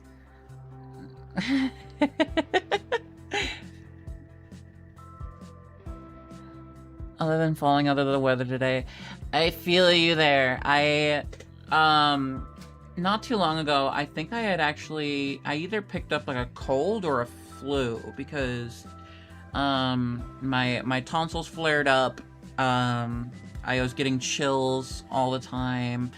And I think I was actually, I popped on stream for a minute during that, and there was a lot of concern because everyone was like, "Are you contagious?" Maybe. I don't think so. How's Minnesota been so far? Really nice. I think there's only two things I've been really concerned about, and Steamy just brought it up. One of which is the weather. The weather has been really, like, it's been on and off, kind of weird. Recently it's been really nice because it's actually, like, cooled down a lot. Like, it was about, like, low 70s today, which was really, really good. Let's see. It doesn't feel severe like the flu. It's more mold, closer to a cold. I don't want to push myself in. Yeah. Oh, you want to keep yourself. You still want to keep yourself in check when it comes to that. I always recommend getting those. Those drinks that are loaded with vitamins. Those are really helpful for when you're not quite feeling right, but you know that you don't want to push yourself too hard, you know. Let's see. Try gargling with salt water. I thought about doing that, but I was talking with Emma, and I was also talking with Nair, our husband, and they were just kind of like, yeah, we've had, I think it was his mom who was like, their tonsils would flare up whenever they got sick, and they'd get like really thick. But they're back down to normal now. Like, I don't have any issues swallowing anymore. Like, I'm feeling really good. Yes, she did have to go take a look at something. I am currently entertaining chat for the time being. Just because she's having a look at the computer that we picked up recently, which, if everything is okay, we think it's just unplugged power for the motors on the fans is why we're not getting anything on that front.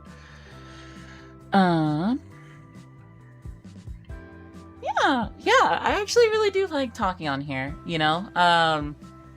I've always contemplated streaming. I don't really know what I do, you know? And lately my luck with computers has just been really bad.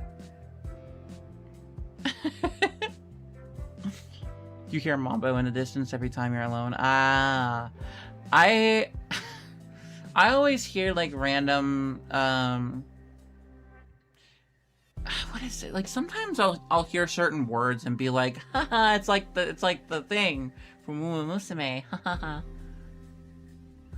And tap dance for everyone. I mean, whatever makes the big bucks in the world, you know? I'm kidding.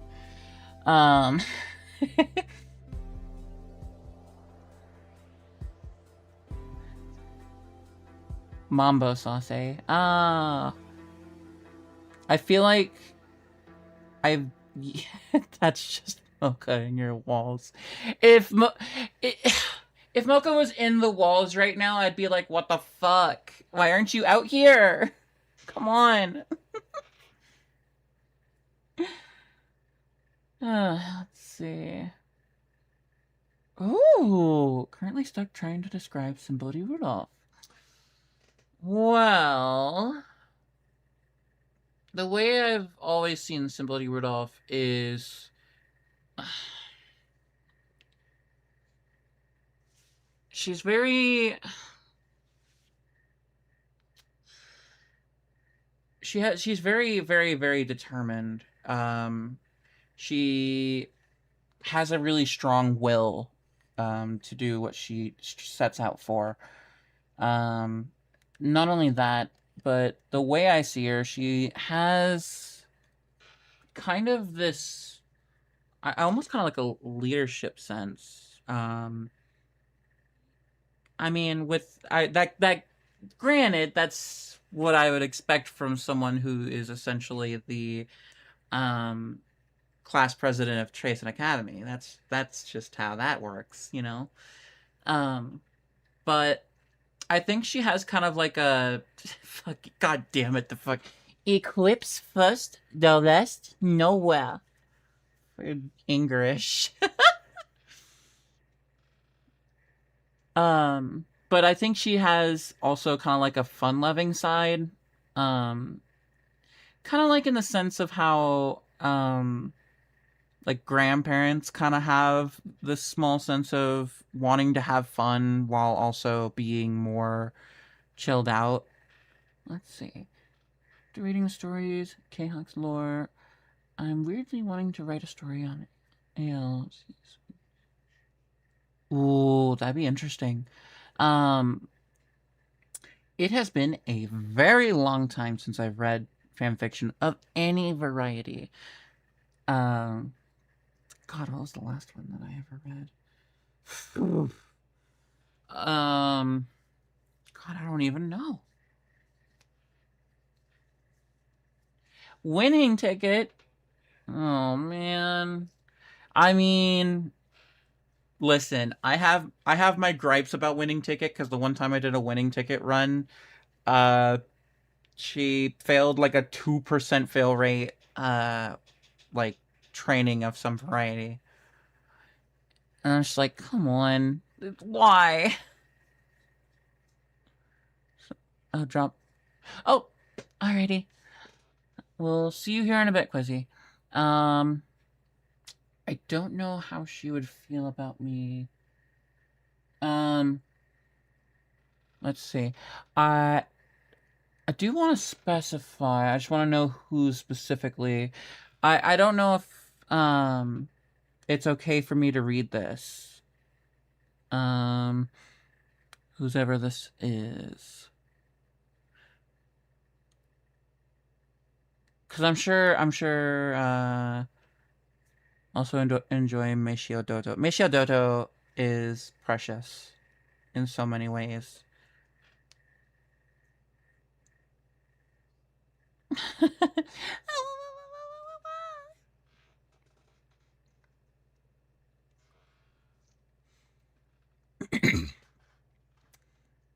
I do have a lot of fun. I also have a lot of fun mimicking a lot of the voice lines from certain Umas. Literally, one of the jokes, one of the inside jokes that me and Emma have is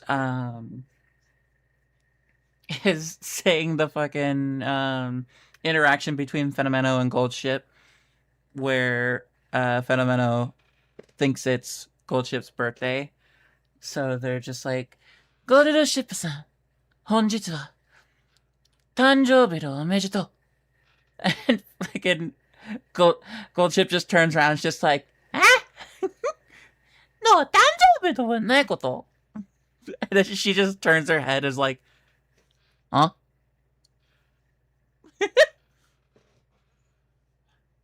Huh? I got matched with Dodo 8 times. The one time I didn't, I got Tama.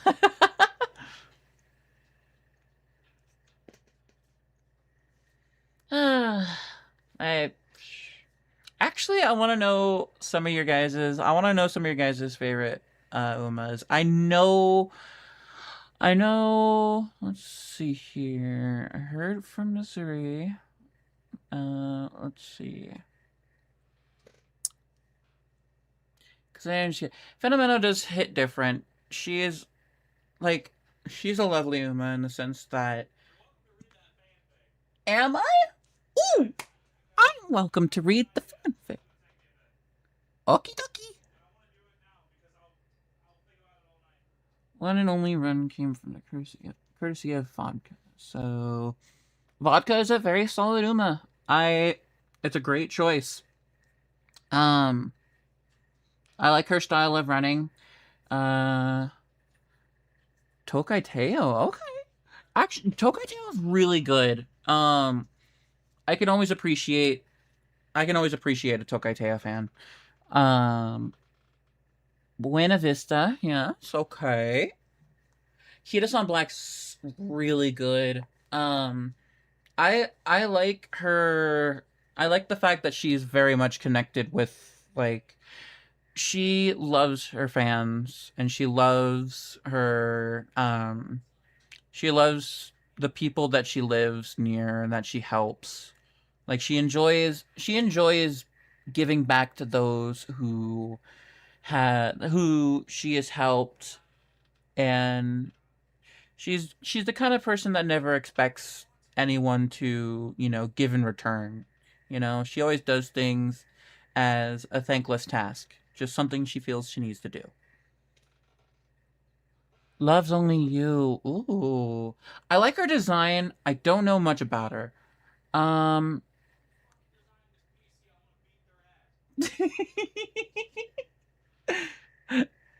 Emma is having a great time with this computer. But yes. Yeah, Tokai Teo she has this very, like, headstrong determination that can come off as stubbornness. Brownie points to obey your master. I only don't like obey your master because I like Tama and that. Ugh.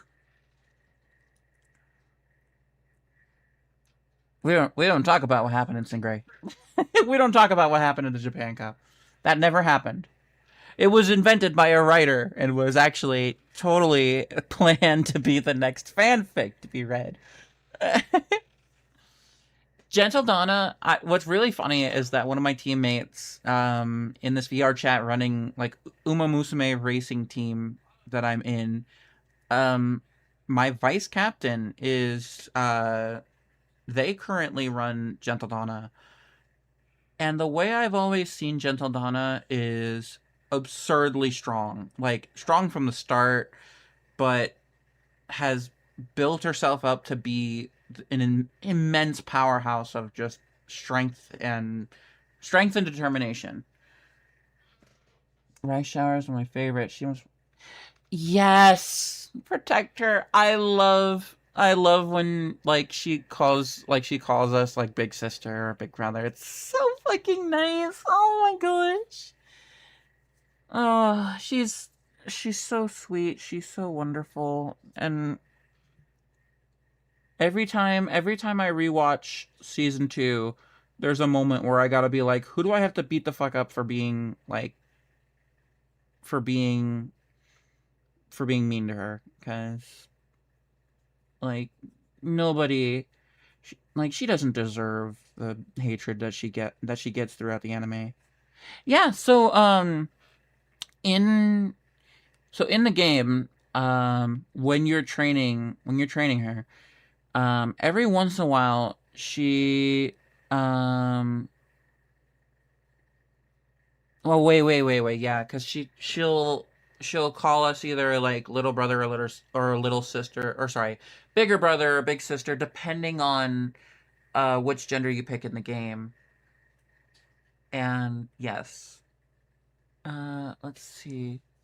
Oh, the Tazuna, oh, right, I'm not supposed to talk about that because that's classified information.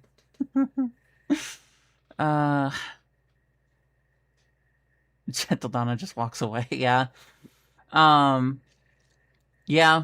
There's also memes about how she can just, like, she takes a boulder and, like, crushes it down into the absolute smallest point.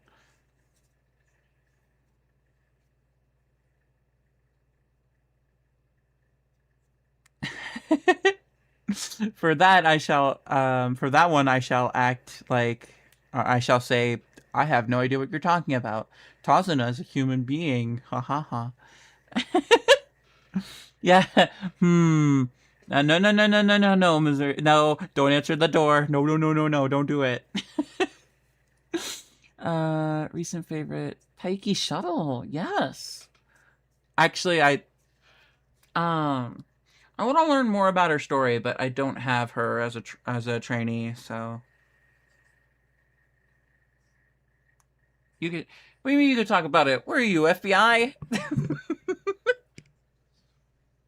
Special ops? Able to. There's not a lot of people that can talk about it. I didn't get away with it. Special pass. Special week? Like special week's okay, but I think she suffers from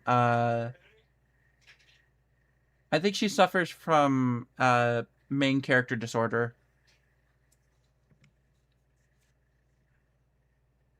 And what I mean by main character disorder is the sense that the only driving thing that makes her interesting throughout the entire anime and throughout her story is that she's the main character in the first season, so that means she's got to be good. I mean, to be fair, her real life equivalent was called the Supreme Leader of Japan, or the Supreme Commander of Japan. Sped week. Sergi, accident.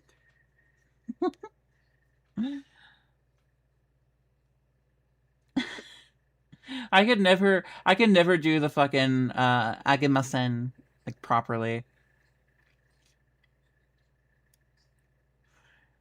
Yeah. Well, you know the reason why she's all the way back there in the 5th anniversary artwork. It's because of the fact that all of the Umas that were originally like the first to be introduced, whenever new art comes out for new characters, a lot of the ones that were previously in the game kind of get pushed to the back.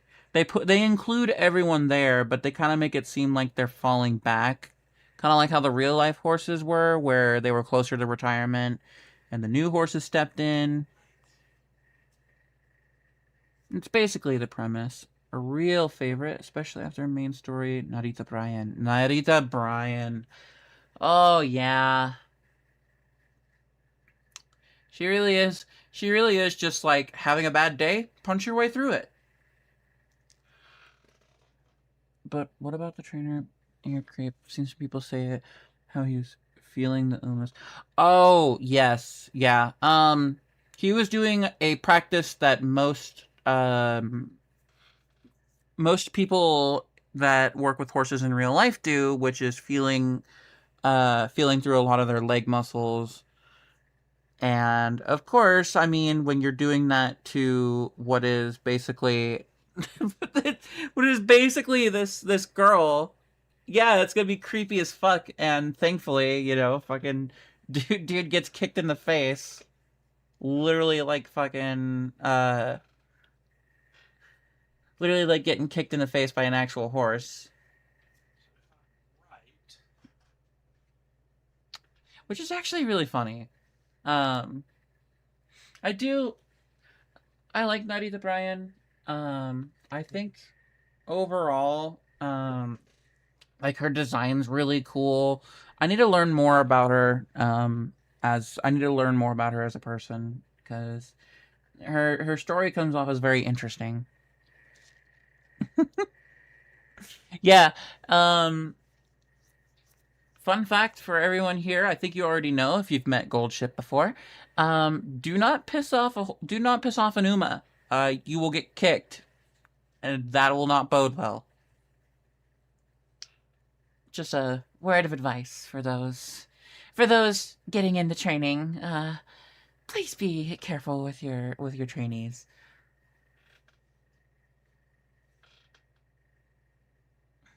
Presentation.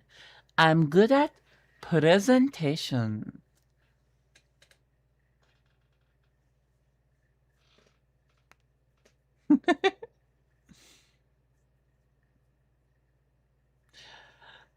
Goldship is just like the embodiment of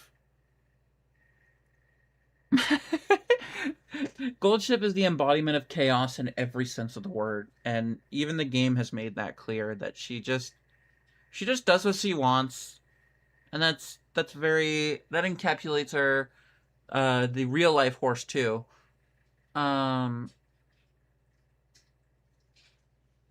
Like the real life horse definitely took life by their own, like they chose to do what they wanted instead of, like if they wanted to win, they would win.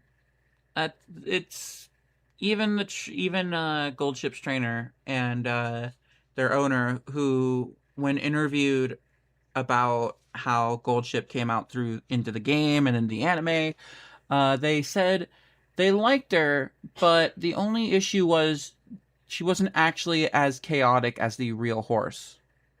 Like, she wasn't chaotic enough. Like, imagine having so much chaotic energy that you, despite the character that's been created based off of you, it still isn't enough. I've been kicked in the chest. Oh gosh. Oh. Take this advice like your life is on the... Yes, please. I insist. Like, oh, almost got kicked in the head. Cow in vocational agricultural class. Oh, no thanks. A real life horse. Yeah, literally, yes. That was essentially, for the longest time, and that's how they played it in the anime as well, was that Goldship was like, listen, I could win at any moment. I could always win. But I want the right moment. I want the exact specification. You got it? God damn it. Okay. Good news, y'all. The fans were just unplugged.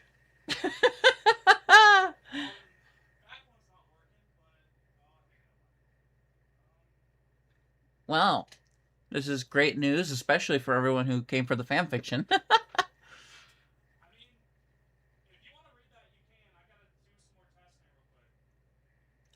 Sure. I don't know where you left off, so... Standing by. Hey, don't blind yourself. So, the fans and the RGB have two completely different connections. Exactly. And what I found out is the plug from the power cable Mm-hmm. is shoved into... I could tell you're okay. Ah! Jesus!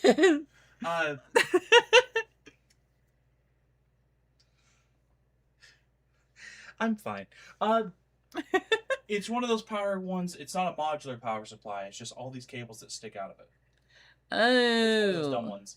So I had to go dig through and cut a bunch of fucking zip ties. Oh my. Just came back.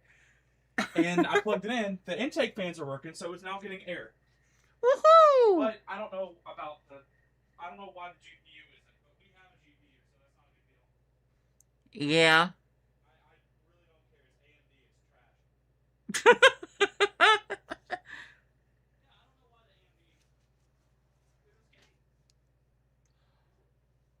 the AMD... Is it getting it all? It's getting signal. Well, yeah.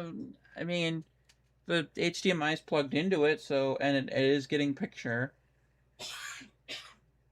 That might actually be a dead fan on the GPU. Which is okay, because we have a GPU. That we do. Mouse. Maybe I should plug it back in before I try to use it.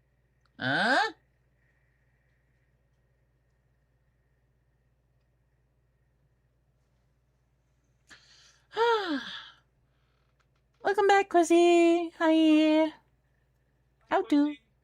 How do? I hate technology.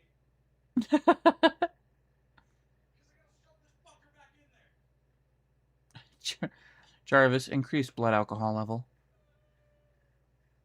Oh, that's the other plug. Yes. Indeed. indeed. You alive? Yes, yes. Ooh, Aston Machan. Man, it's weird to imagine that Aston Machan was racing in the same field as Dio Scarlet and Vodka. It's hard to really imagine that since, for the most part, not a lot of people really even know about her.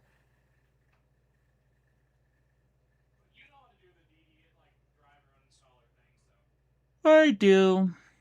As long as it's getting airflow.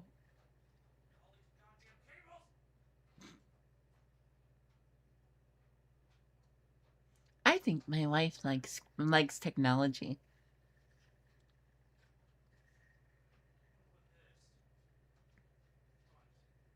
Oh.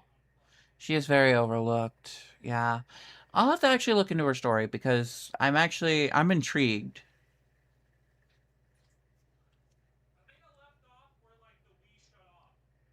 The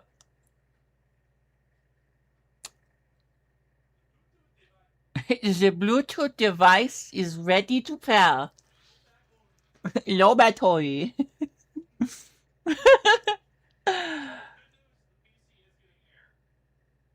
Was it when Chris wanted to boot the game? Yeah. Okay. So I'm gonna read a little bit of this for you guys. While my wife crashes out about computers.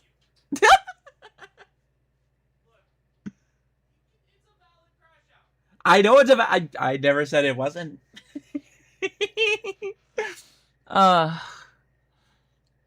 Let's see.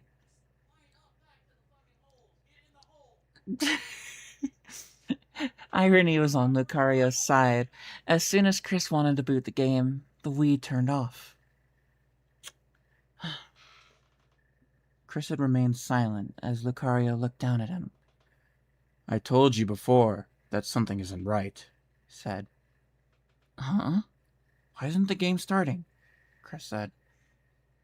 You don't really think that evil aura you saw has something to do with this, right? Lucario nodded as he said, It must be the Dark Aura's doing. And surely it was some logic behind this that didn't involve the Dark Aura. Chris rubbed his chin as he pondered on the issue. Maybe those rumors about the disc being made as a double-layer disc were true? I think I put my Wii in the wrong place where the dust gathers the most. Lucario could see that his trainer did not want to believe it, so he tried to support the thought. I hope so, Lucario muttered. That's weird. Let me check it. Chris approached to the Wii. He approached, his right ear to listen to the disc spinning inside. There's a weird sound coming from within the Wii, and suddenly a purple light came from where the disc slot was. Chris looked at it, and Lucario gazed at the light. Hey, what's the big deal here? I never saw a mention of a purple light in the manual. He was suddenly pulled back by a growling Lucario. The Aura Pokemon put his trainer under his left arm as he showed his fangs at the light. Lucario, what's wrong? The Dark Aura is glowing, Lucario said. I don't know what's going to happen, but we better brace ourselves.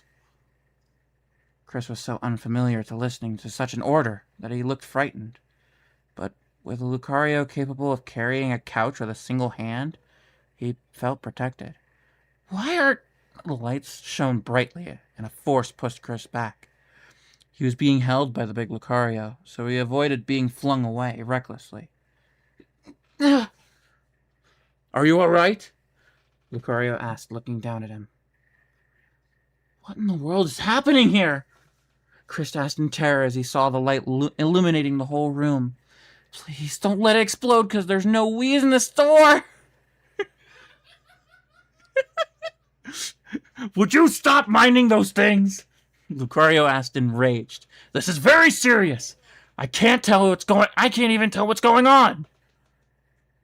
At least I take care of everything here, Chris said. He was desperately trying to distract himself from the potentially hazardous purple light. Not like you, Mr. I break the Wiimote because I failed to pass the final boss. Suddenly, purple lights came from the disc as they started to fly in a circle in the middle of the room. Both of them looked shocked as the whole event happening just in the morning and in their room. Chris looked horrified while Lucario growled menacingly at the lights. Not even the dawn's light coming from the window could overcome the bright, ominous lights flowing above. Okay, this is getting pretty insane, Chris said with a gulp. At first my Wii goes nuts, then it shines, and it shoots ghosts out? Is this some kind of new application I've ever heard of before? The Aura Pokemon frowned at his trainer's suspicions. I told you, Lucario began as he growled silently at the lights. There was something wrong with it. Surely Lucario could do something useful. Strength was not an option, but perhaps he could manipulate the lights using his aura. Well, do something about those lights! If my parents come back and see those abnormalities, what do you think they'll say? Chris ordered and asked. Surely, too bad. Why are you saying that? Those lights aren't lights. They're auras. Oh, okay, good. Now get rid of them!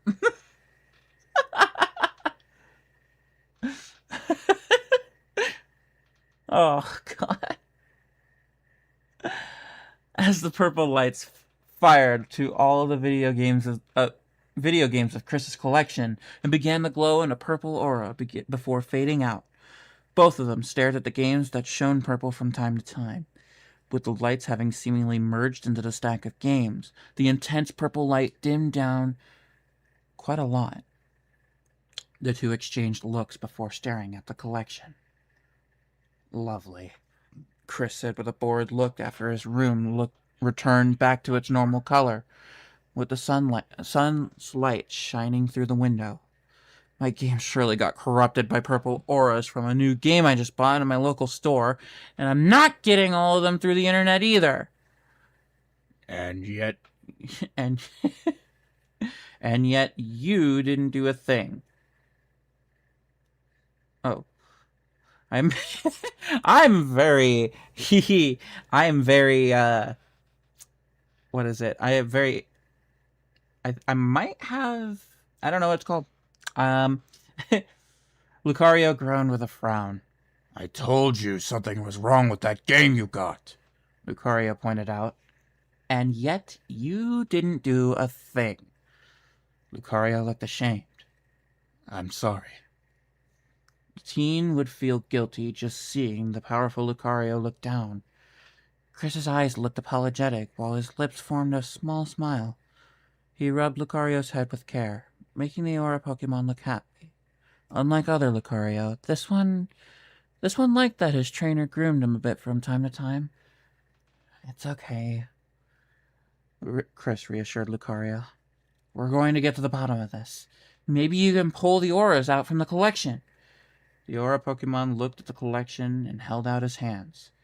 Chris pulled his hands back and saw the big Lucario glowing with an intense blue aura. Much for their dismay, the purple aura that engulfed the games disappeared as soon as Lucario tried to pull them out. No. Lucario muttered. He didn't sense the auras anymore, and then his intense aura faded away. They got away. Yes, dyslexia. I might have that. Or I'm just, I don't know. It's been a while since I've really read. But I read a lot of audiobooks, so. Chris looked disappointed as he got up and approached the Wii to examine it. Oh, great. He muttered. It just felt like this time you came to this world, only now it's far worse and confusing.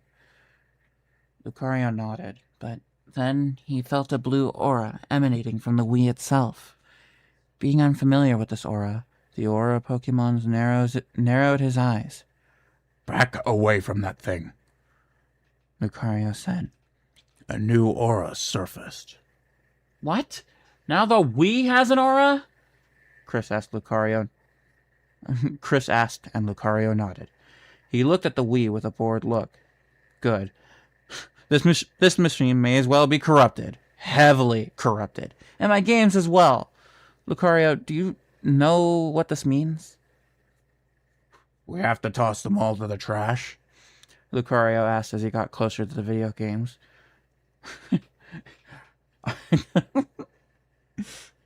I don't want those boxes exploding in midnight if that ever happens. You back away from those video games now! I'm not going to get them all one by one. Those are my video games for my entire life as well. They have to be just fine. You're asking...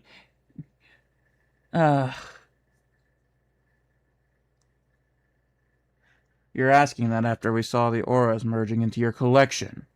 Lucario questioned, Crossing his arms below his chest spike. Sensing the Wii's aura shaking, the aura Pokemon gasped. Chris, look out! Suddenly, the Wii disc slot was shiny again.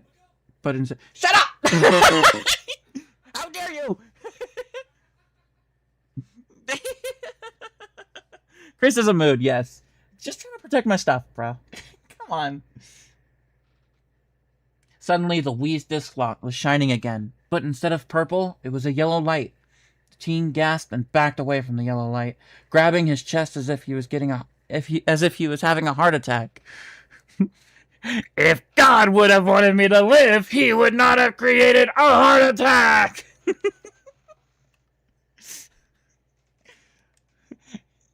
His dutiful Lucario went over to shield him. Lucario subconsciously liked the fact that he was protecting his dear trainer during these confusing times. But he shook the thought away. It was far more important to keep Chris safe.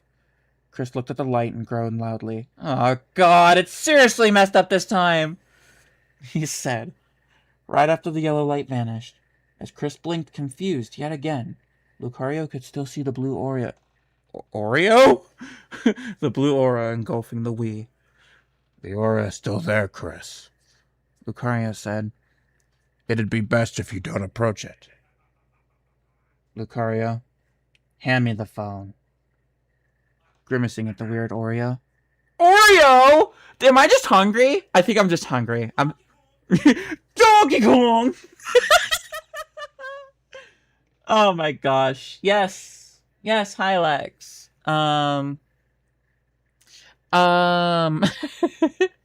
It is... We are reading fanfics right now. And currently, Emma is in the process of looking through this computer that we just picked up. So I am currently... There's Star Wars Oreos. Yes. I got Oreos on the brain. Listen, I had strawberry Oreos recently, and those were some of the best Oreos I've ever had. What? I don't know either. I have Oreos on the brain, I suppose. I think I need to go get Oreos at some point. Grimacing at the weird order, Lucario looked down at him. Why? I'm calling Nintendo. Give the phone. Lucario! Chris, I don't think they know about this, Lucario said, looking away from his trainer's simple yet pierced glare. What are the chances of them knowing about this? Then let me call a ghost hunter or an aura Oh. Chris shook his head. What am I saying? They really don't know about this. There are no ghost hunters in this world, or anywhere, Lucario said. Chris gave him an awkward look. You started it, Lucario. Chris gave him an awkward look. You started it, Lucario shot back. I wish there was it would be really helpful if there was like some kind of coloring, or maybe like a yeah, I kind of wish it was like, you know, how you could put it in italics for a different character. No. let's see. What was strawberry Oreos? Yes. I think they're a Japanese exclusive thing. Because we had found them at a store called Ibisu. They were very nice. They were very good, and you can tell they were flown in by a plane because the bags, they're in these little like 4-pack Oreo bags. And you could tell they were flown in by a plane because the bags were like super puffed out, like they were like really full of air. You have Oreo on the brain. I have Sour Patch Kids. I love Sour Patch Kids. The only thing is I eat too many of them and then my tongue gets numb from all the sour.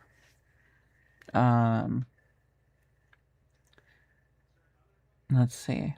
His trainer sighed. Despite the warning Lucario had given earlier, the duo approached curiously to the Wii. Well, do you think it's time to get a new one? Chris asked. It's going to be a real drag getting all the time spent on the games we achieved at 100% completion. That would be for the best, Lucario said. Besides, I do look forward to replaying games with you. Chris smiled. That's a really nice thought, he said. With you around, it's always bound to be an enjoyable experience. Oddly, this Lucario reminds me of my first Lucario. I named her Chun-Li. I basically reimagined her with this Lucario's personality. Huh.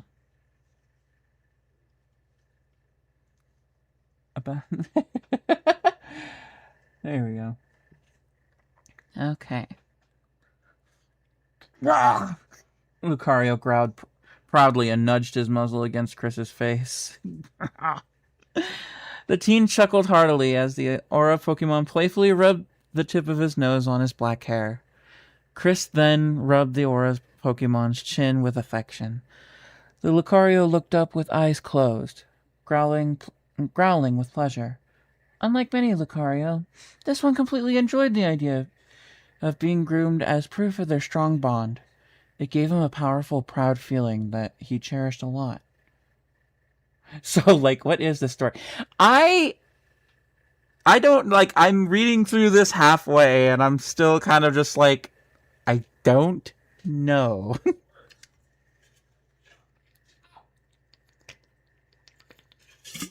There we go. Remember, guys, drink water. It may not be as tasty as many of the other drinks in the world out there, but water is the most helpful.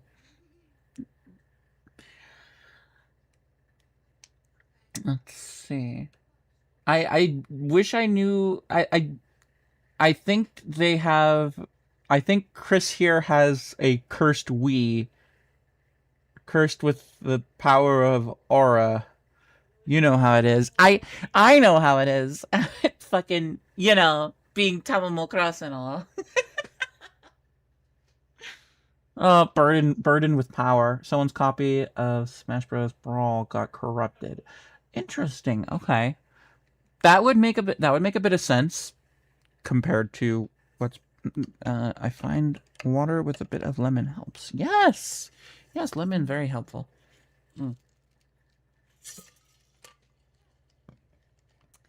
Unlike many, the two never saw that the Wii shook violently in front of them. In slow motion, the Wii suddenly shot a faint image over the happy team. Once a big shadow loomed over them. The two smiling characters looked up in time to see two heavy figures appear, appropriately crushing them both on the floor. Whatever happiness had taken place before was crushed down along with them. Under the two foreign bodies, Chris's right hand stuck out, its fingers wide open as if trying to reach out for outside support. I had a good run, Chris muttered under the bodies. The bodies were not normal. They weren't normal people, but rather two huge disembodied white gloves, a right glove and a left glove. From the look of things, The two gloves were pretty much alive and kicking, judging the fact both were groaning in pain. The right glove lied down on top of the left glove, unaware that they had seemingly killed killed the only two owners of the house they had entered without previous warning. "Where are we, brother?" the left glove under the right glove asked casually, looking around its surroundings. "Hey, guess what? We made it to the real world after all! And here I was thinking we were going to end up somewhere nasty like a hot sauna with naked men." The right glove floated up, looking around the room. The walls had multiple posters of several video game characters that he knew very well. "Oh, good," he said. "It looks like we got into the right place at the right time." The left glove was lying down upside down on its back. "Check this out," he said as he felt rumbling under his body. "This room has a massaging floor." The right glove looked down at him. "The floor isn't even shaking." He pointed out until a loud roar came under his companions. He backed away at the intensity of the roar, seeing that the window behind his wrist shook. "What in the deep gruff voice. "Sounds kind of familiar," the left glove said as blue aura shone underneath its body. "But this one sounds hella deeper." "Wait a minute," he said as he looked down at the blue aura below. "What the..." An infuriated Lucario stood up to his full height, lifting the big left glove with a flaring right hand. Growling, the Lucario tossed the left glove aside to let his trainer gasp for breath. "Air! Oxygen! How I've missed you both!" Chris said in relief as he got up with his Lucario's help. The two parties then stared at each other, falling in silence. "Oh." The right glove stared long at the towering Lucario. "Oh my. Oh my goodness," Chris muttered, staring up at the floating glove. There was no doubt. Chris and Lucario saw before their eyes none other than the Master Hand and Crazy Hand. Yeah, there it is.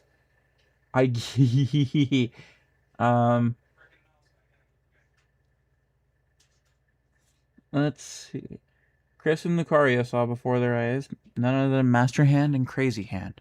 The two bosses were not even in their minds, thinking other things that took much more importance. The two gloves had come out from Chris's own Wii for sure. There were no other explanation. Then Chris remembered something crucial. "Wait a minute. Aren't they supposed to be bad?" "Yes," he asked as he hid behind his Pokemon. "Lucario!" Lucario growled furiously as his body caught up with a powerful aura. His eyes even glowed yellow. Master Hand screamed in a high-pitched voice as he saw the Lucario holding out his open palm, creating a rather big aura sphere that violently shook with destructive power. Weird question. Would Master Hand and Crazy Hand have their own gang signs? Technically, I feel like they would be like a dance trope in the sense that they're just like... like, yes, they would kind of like... I would think that a lot of like gestures and whatnot, like hand gestures, are just like dance moves to them, so probably.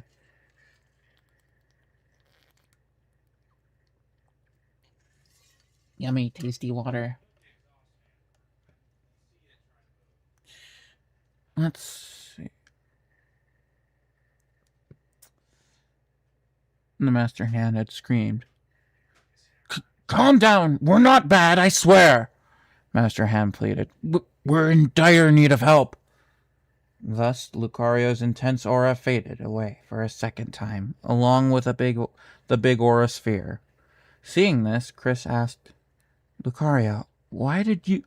"They have blue auras," Lucario interrupted. "Blue auras?" Chris trailed off. He remembered that Lucario taught him a bit about auras. Blue auras belong to good people.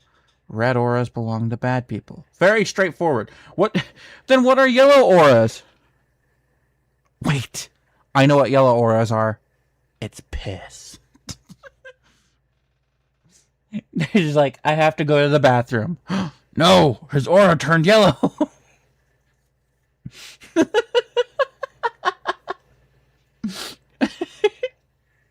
Sorry. This is just having fun with it.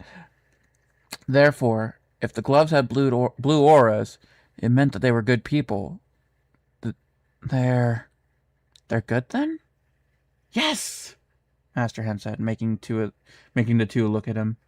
Jeez, how lucky we are that there was another Lucario in this world. But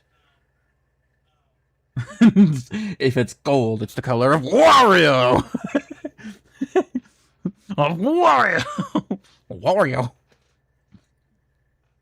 What's this made of? Wario. Wario. Oh my gosh. Okay. He stared at the wary Lucario. How on earth did this one get here? Feeling the situation looked awkward, Chris sighed. I don't think this is a good place to chat, he said. It's your room, buddy. Where else do you want to chat? Fucking McDonald's? What do you mean? He felt unsure about the two gloves inhabiting his house. Well, do you really have a choice in this? No, I missed.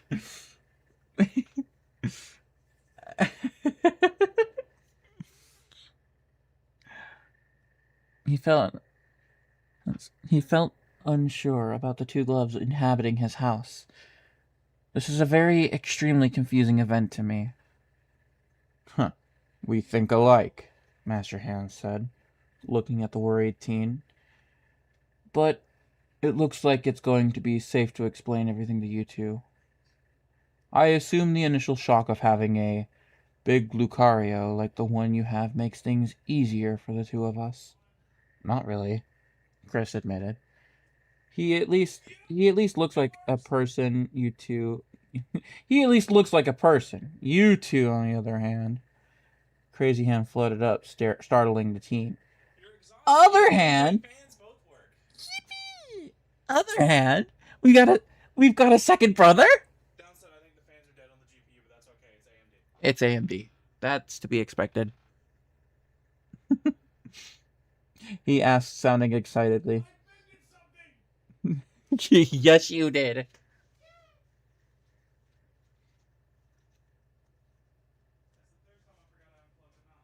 Let's see.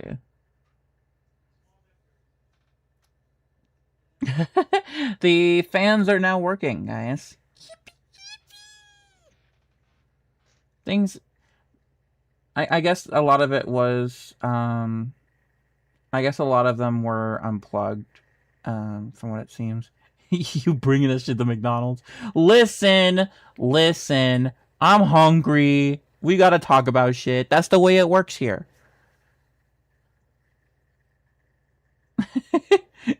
It's like, you got information, I got an appetite, I know where to take us. Master Hand chuckled nervously as the duo stared at them with weird looks. Before we move, let me tell you this. He's my insane brother. He's technically the only person I can look after to avoid feeling alone, you know? He drives me crazy many times, but we're still brothers. Crazy Hand turned around and looked at them.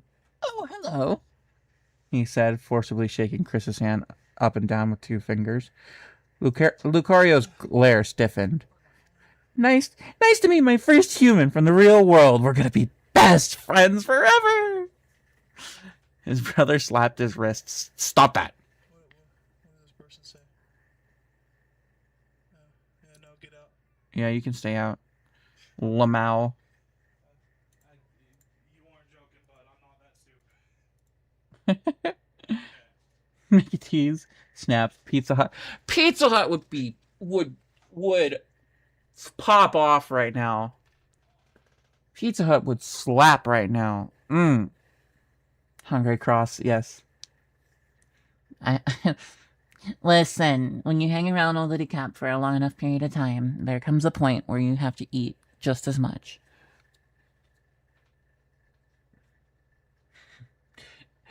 We need to make a good first impression.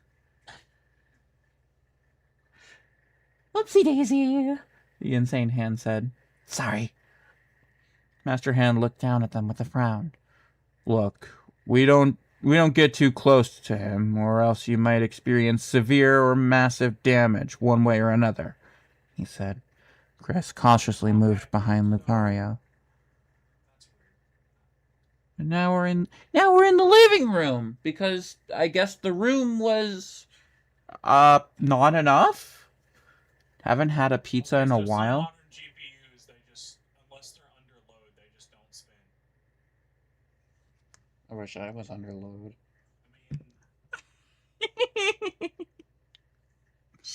Well, I'm not fucking you on stream. No.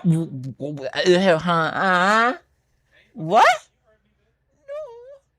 I love this, but I'm dead on my feet. I need to get upstairs and I can't go to get to sleep. Sleep well, Steamy. It's good to see you every time. It's also really nice to actually, talk with you guys. Even though, there's not my stream.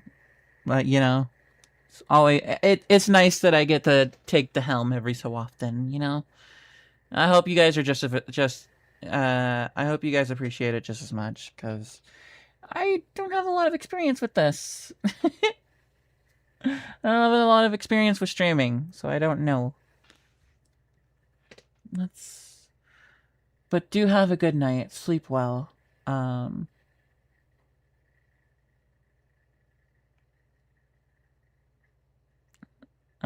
guys. We're in the living room now. What better way to start? Absolutely! You're so right. You're so right for that.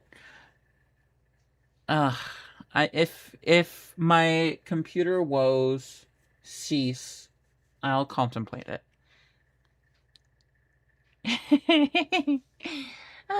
Thank you. Thank you.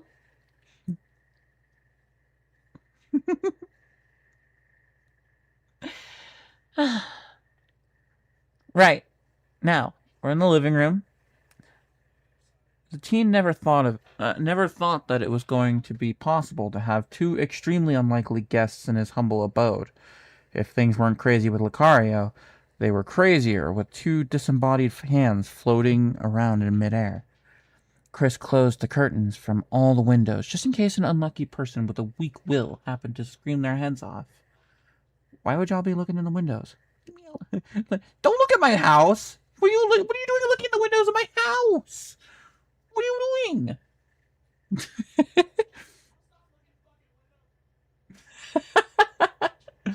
I hope we have time for the other fanfics. True though. I think we'll have enough time. What?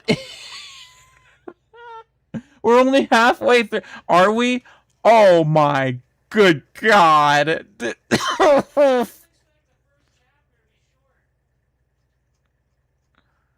The first chapter, what? Like, the first chapter should have started. I'm going to totally speak as a person who is totally a successful author. The first chapter should have started all the way up here. The chapter should have probably stopped like when the Master Hand and Crazy Hand showed up. But yeah. Honestly, from the way I see it, I think it's fan fiction, I thought my chapters were long. This is why I don't scroll up and look at the story word count. Okay, I'll take a look. Oh. Wait. Words? Wait, Words? What? Wow, that's a lot of words. Too bad I'm not reading them.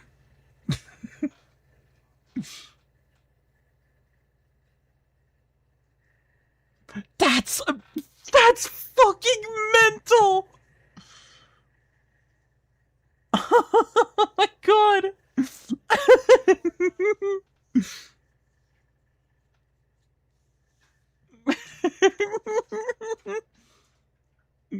Dude, literally. Oh my god. There's so many words. And what? What do you mean it's not finished? What do you mean? What?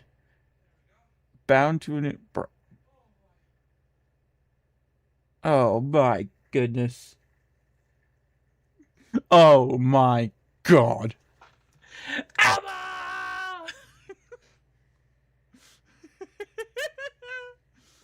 This is so many words. This feels like something... I feel like I'm being punished. Oh my goodness. There's so many. This needs pacing.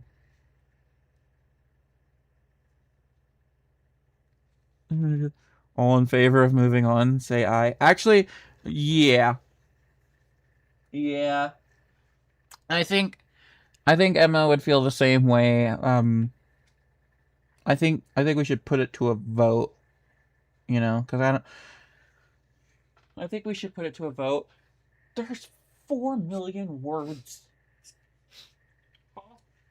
I'm like looking at all of. I'm looking at like the person writing this apparently used it to learn English. That's actually pretty cool. that is actually really nice. I admire that. Gonna have to agree. Yeah, like if I was really into Smash Brothers Brawl, or really like Smash Brothers lore in general, and I had time to myself to read this, I would. But I have none of those. This is the first chapter. Dear God, there's more.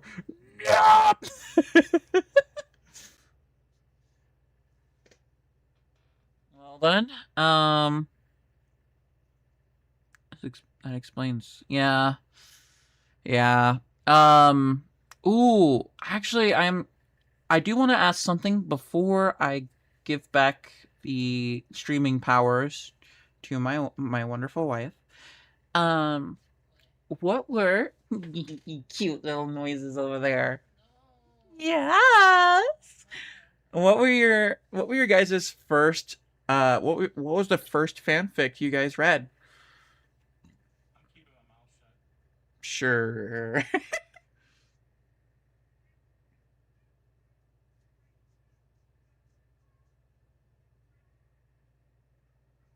Right?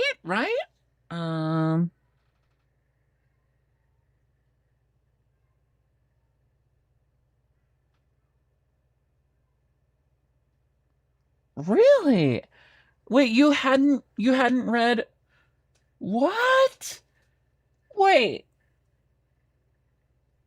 Boca, had you not read fanfictions before? There's no fucking way. That's what I'm saying.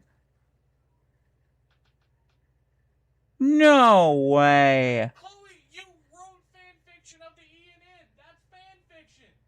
Well, technically, I did ask which one was the first one they read, or the first one she read, not wrote.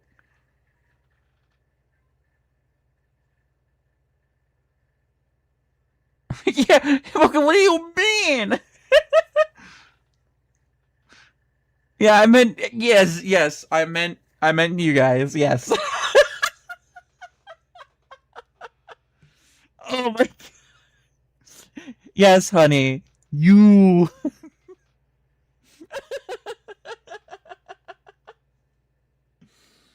I've read a few, but I've no recollection. Ooh, I'll tell you guys about one. So very, very early into like my very early into my teenage years, I, like many others who grew up with Star Fox, or the Star Fox series, I, heavily fucked with, shipping Fox McCloud and Crystal, because that's the obvious ship. That's like so obvious. It's slam dunk easy for them to do. But one of the ones that I read, there were two of them actually. But I'm trying to remember which one I read first. I think it was one where someone did like a self-insert of Crystal from Star Fox, like crash landing on Earth and, you know, essentially learning about the Lilat system as well as a few other things. The other one's not safe for work, and we're not going to talk about it. Yeah, no, I was about to be like, Mocha, honey. Mocha, sweetie, doll. I know for absolute certain that you have read fan fiction. I've seen your browsing history. I felt your browsing history. Saucy. Used to be into the FNAF. Yippee! I had to physically plug the exhaust fan into another like Fan pin thing. But it works. All of it. I could. Everything spins. The lights are on. You're okay. You're okay, Mocha. You're okay. Pokemon Mystery Dungeon 1, which you're still reading. Wow, okay. Smells like Teen Spirit. What was your first fan fiction? You know, I don't really remember. Really? I mean, wait, no. She gonna have to think on that one. I'm willing to bet it was a Thomas Tank fan fiction. It was a Thomas Tank OC fan fiction. That tracks. Fuck you. You won't. Okay. Take off your pants. Take off your pants, cowboy. Let's do this, Texas. I'm writing a slight. Ooh! It's been a while. It's been a while since I've seen anything Sly Cooper. I should start writing. Involves his father on the same night that the Edmund Fitzgerald. Oh! But yeah, the Immortal games are good, which is weird considering I don't usually like grim, dark stuff. Have I? Oh! What do you mean? Has she read any spicy fan fiction? Yes. Have you read? I think a lot of us have. I know Mocha has, as much as she acts innocent. I know you have. Obviously, no shit. I have too. I have.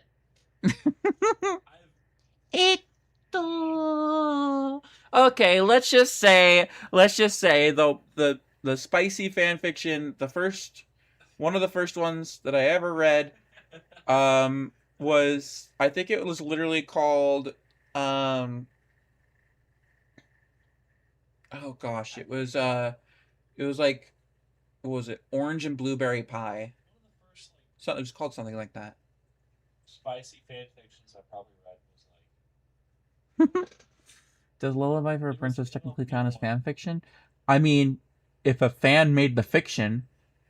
There was an MLP one that I had no idea it was spice, and I put it on to listen to in my car. It was on YouTube too, by the way, so that was an experience trying not to laugh driving down the road. She grabbed her pussy, and I was like, "What?" I love when people like make stories or they try to do spicy scenes and you can tell that they have not had sex in their entire life. Like you guys have probably like read or heard those kinds of like sex scenes or like spicy scenes in either fan fiction or Super Mario Bros. Z. Oh, I feel like I've heard of that one actually. It's been a very long time, but it's the kind of it's the kind of spicy scenes that just make you make you read it and it's like, damn, do I have more sexual experience than the person writing this? Oh man. It could be worse. It could be dubbed hentai. Oh god, no, I could never do a dub for a hentai unless it paid a lot of money. Heck, I'll do it. No. No.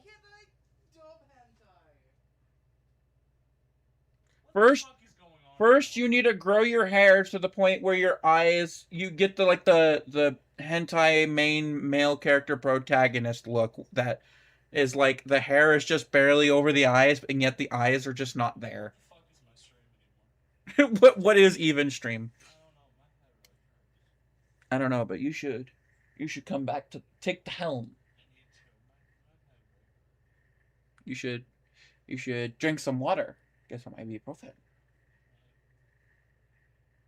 On an unrelated note, Japan has an extreme lack of male voice actors relative to females.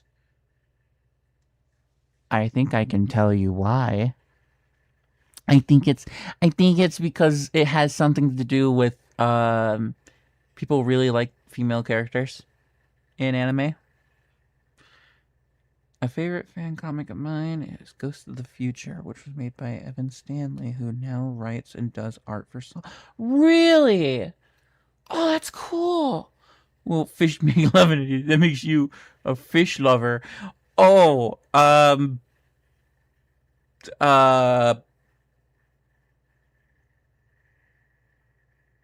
don't have anything to come back with that with. I don't know. I could reference the actual video, but I think that would paint a bad picture.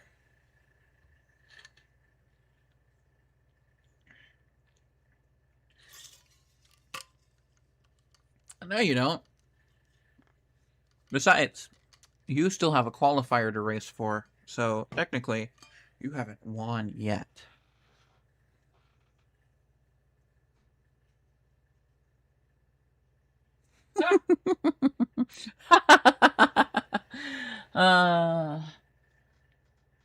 I look forward. I watch you with great interest.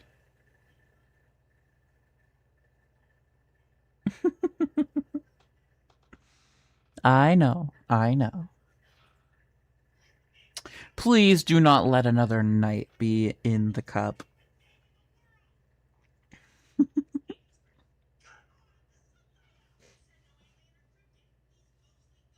Come on.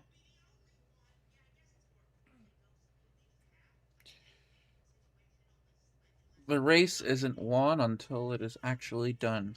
True. And done fast. Alright, well, it is time for me to make my exit. It was very nice reading this thing.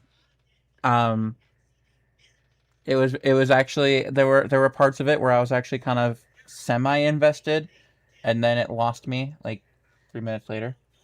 But I will leave my wife as well as everyone in chat with one last thing. Did you really just fart? No. No way. Go play with your computer. Working computer now. All right. Thank you for having me, you guys. You guys have a great night, and I'll talk to y'all later.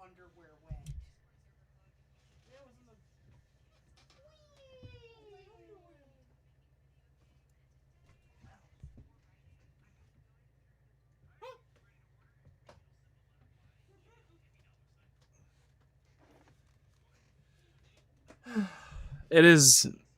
It work, you know. I'm tired.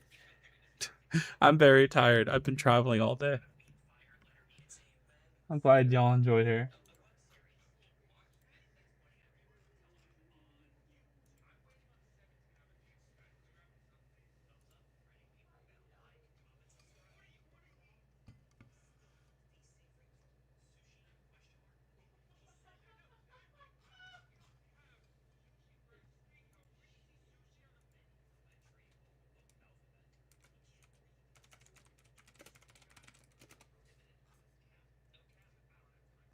So, fun fact chat. This is why if you buy a pre-built, I tell you to buy it from Micro Center or a store like that, because you know what happened.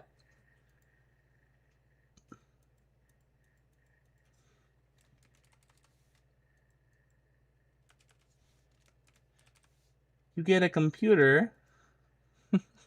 You get a computer that the exhaust and intake fans aren't working because they aren't plugged in, and then it can't breathe.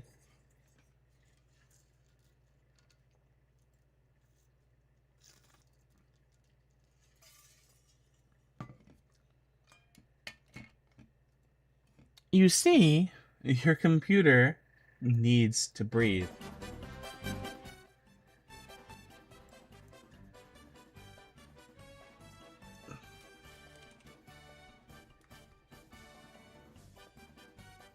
Your computer with passive cooling.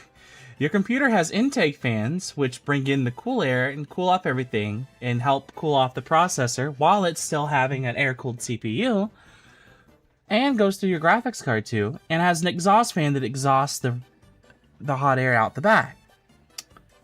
Those are supposed to be plugged in. They weren't plugged in. And one of them, I had to plug into the actual, like, one of the pins on the motherboard itself, which was the exhaust fan to make it work. But it works now. Also, did you know that modern GPUs, some of them just don't spin their fans unless they're under load? It's like an eco mode, apparently. I did a lot of research because I was looking at it. I'm like, why aren't the GPU fans spinning? And then I was like, oh. Okay, that's just... I did not know that about modern GPUs. I thought, oh. Okay, it brokey. Cool. I have a GPU to go in. Like, but... I'm tired, dog. Everything works now.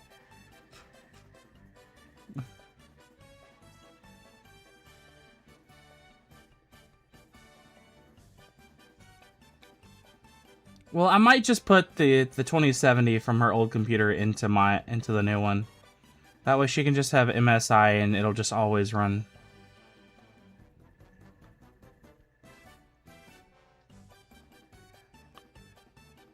I'm a little unsure about air-cooled, but because I've become a fucking AIO or like water cooling stop for CPUs, so. But I forgot you were in IT for a bit. No, quite literally, I went to college for that. I went to, and then my cousin got one of those digital picture frames, and everyone's looking at me like, you know who you're doing, right? Oh no.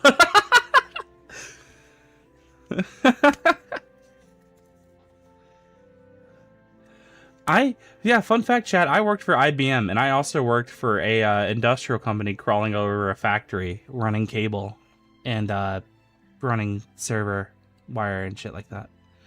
Running cables for the internet and the entire program.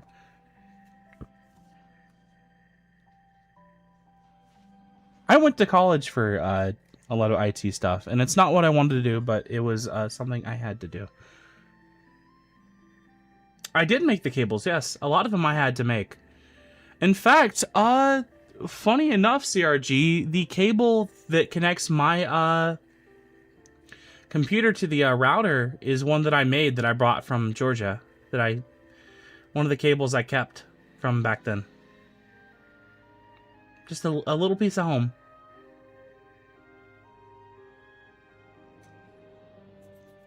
Oh, also, I mean, we are moving on to the next fic. But also, funny you mentioned that, Quizzy. Did you know that I'm certified in graphic design and advertising? Like, I have a full, like, certification and everything. Oh shit, for real? Yeah, I'm certified in advertising. It's just trying to get a job in that is hell. I got certified in high school. I actually have like an actual certification.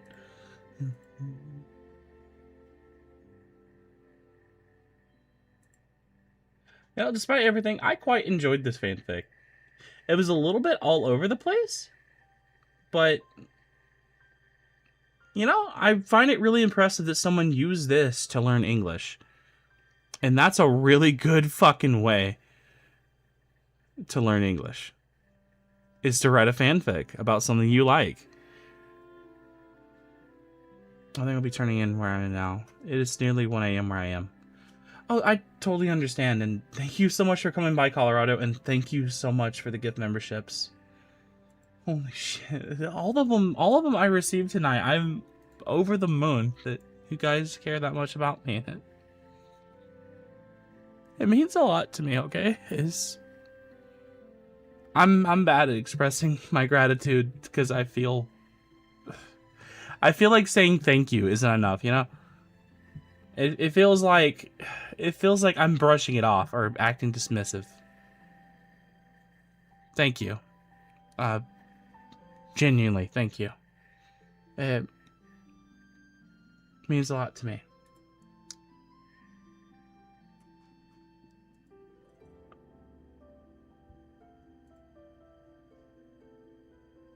I want to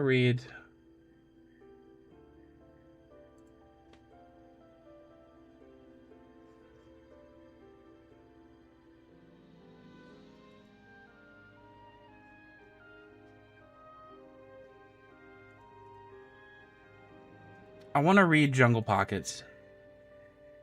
And then we'll move on to one more for the night. Because it is late. And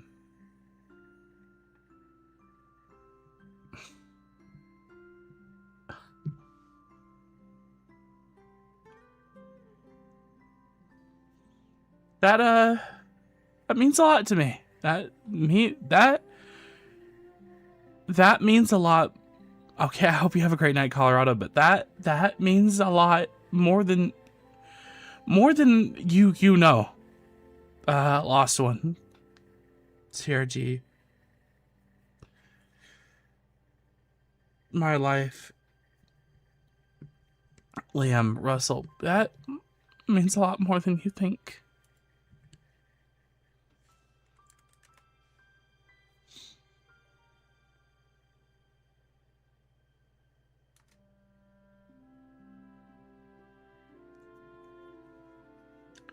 I probably won't get to Russ's, but I do want to share, with their permission, I want to share Russ's fanfic in chat for those to enjoy.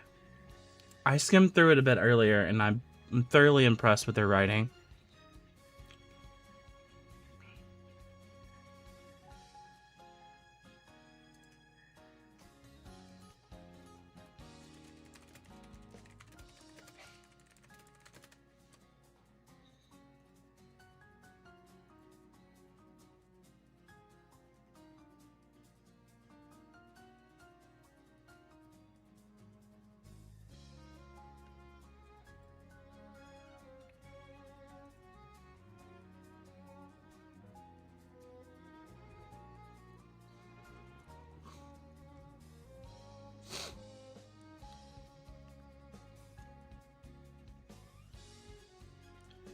I need to sign back into Archive of Our Own.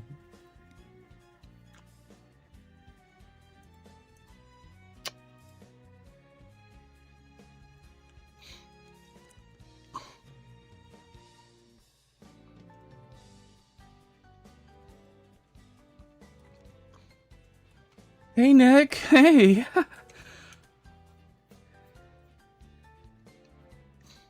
Is it really Archive of Our Own .gay? I just realized that. For some of them. But we're going to read through the 2002 Tenno Show Spring. And then, you know what? You know what? Fuck it, we'll read it.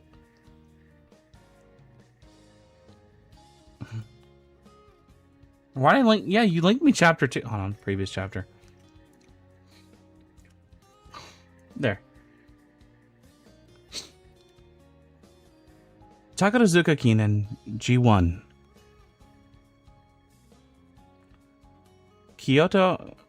Kyoto R11, 3200 meter, 11 racers entered. April 28th, 2002. Jungle Pocket. A thoroughbred in appearance, but within its veins flows the blood of a hybrid beast. The sharpness of a wolf, the agility of a puma, and the power of a bear drives its relentless hunt. The jungle is too confined. As in this vast, untamed wilderness, can a beast's true potential thrive? Share a portrait of the Bucephalus.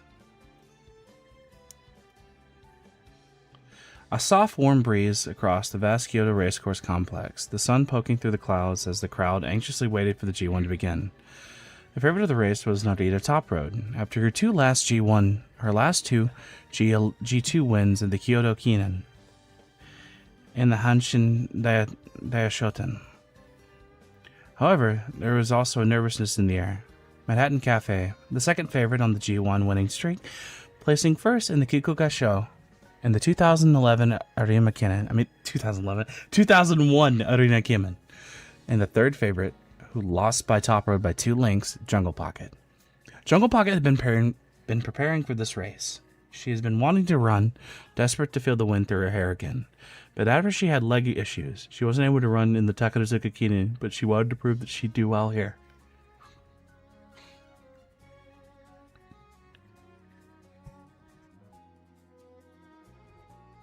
In another locker room, Manhattan Cafe sat nursing the one last cup of coffee before standing up and proceeding to the turf.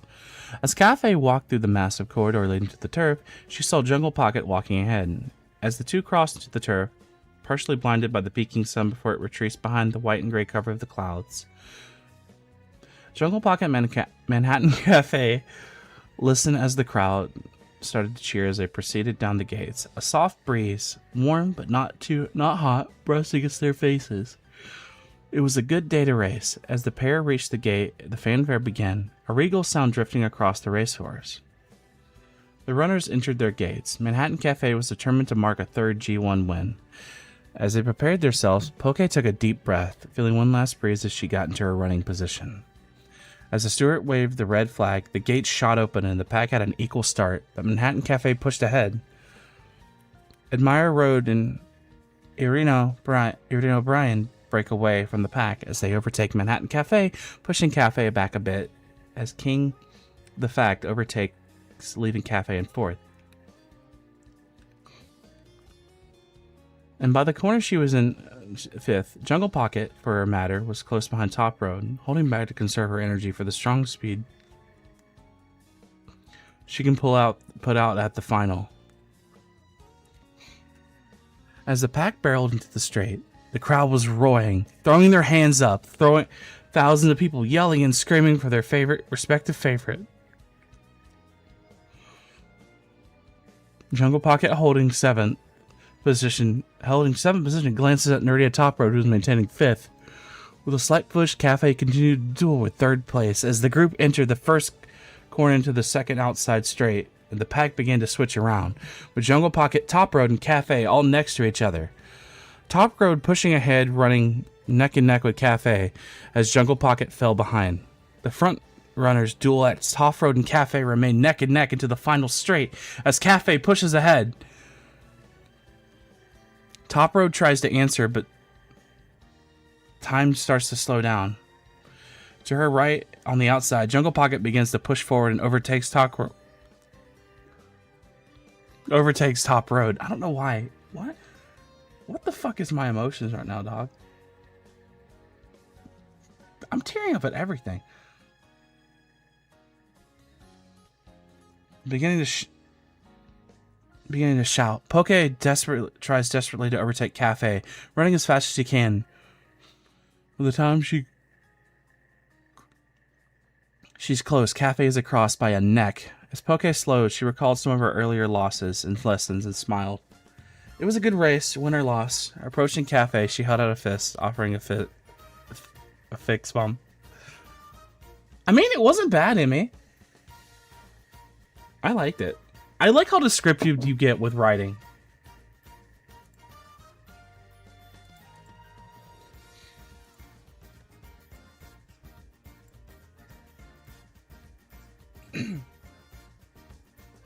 Like, genuinely.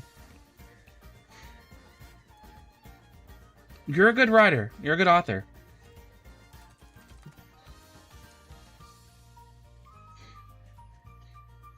Because I'm desperately wanting to read this, I really want to read the one that CRG posted, A Civilized Discussion.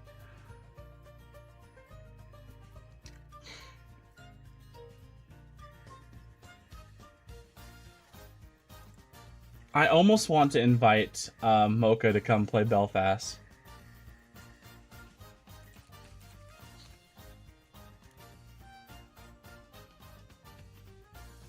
When members of the Eagle Union are called to an afternoon tea party with the Royal Navy to discuss growing relationships between members in both parties, Enterprise wonders how she should tell the higher-ups of the Royal Navy she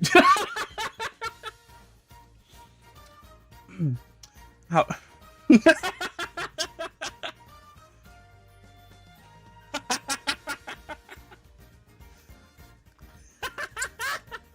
Oh, sorry.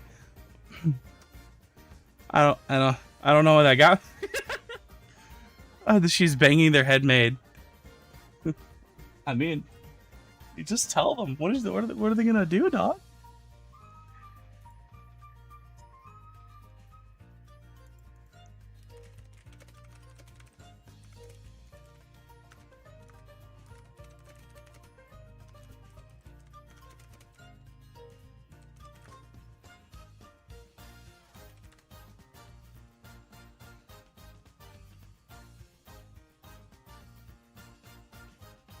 Let's go the same night that Edmund Fitzgerald. That's an interesting correlation to put together for a fanfic. Like, I'm not knocking it. It's just, it's definitely an interesting one. Hold on. Azur Lane animation. OST. I think we need that for this. That's very important.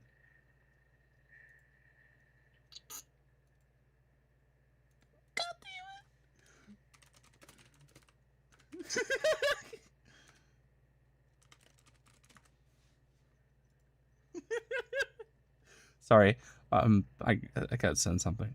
In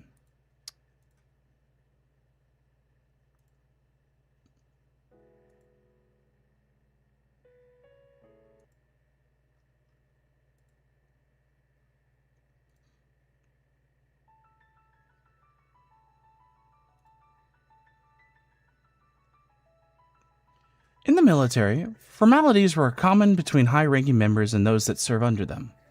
Even if between members of similar ranks, there exist certain rules of etiquette.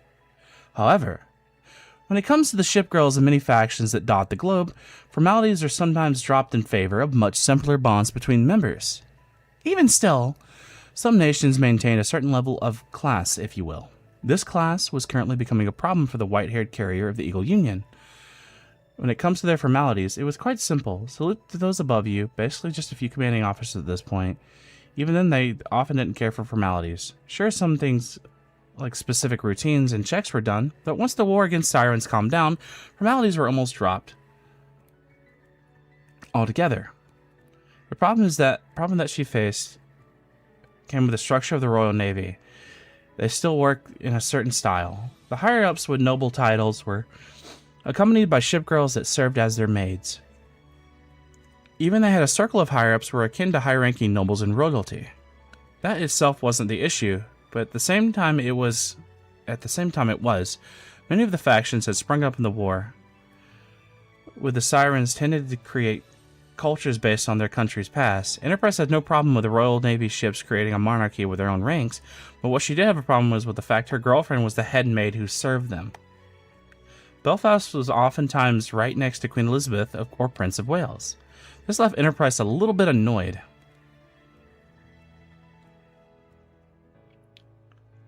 As she was incapable of having any sort of intimacy with Belfast unless she was off-duty, which rarely happened.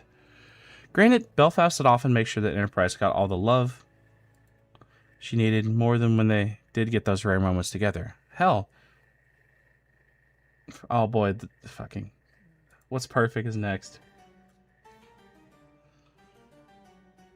Hell, because of how thorough Belfast was with Enterprise, Cleveland had actually discovered their relationship pretty quickly when she noticed that Enterprise wasn't walking as straight as she normally... Oh. She normally was. When Cleveland had inquired her condition, Enterprise reluctantly confided by her friend saying, let's just say Belfast isn't always quite as gentle as she's seen. Oh. Oh. Oh. Of course she's...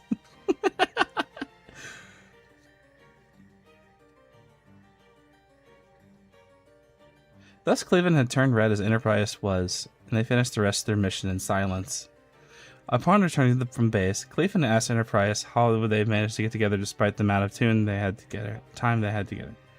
The long story short about Enterprise had to be shown by the white-haired maid what it was to be human in every aspect.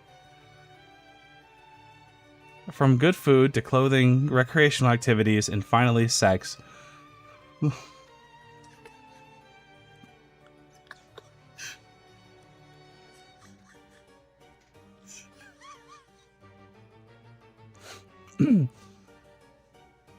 The last bit occurred only after Enterprise had come to realize that friendship and love were two different emotions. Nonetheless, it was after Cleveland had informed of their relationship that Enterprise had extended her own of slots open to a tea party that the Royal Navy was having. Apparently, the discussion was supposed to be about relationships between the members of factions.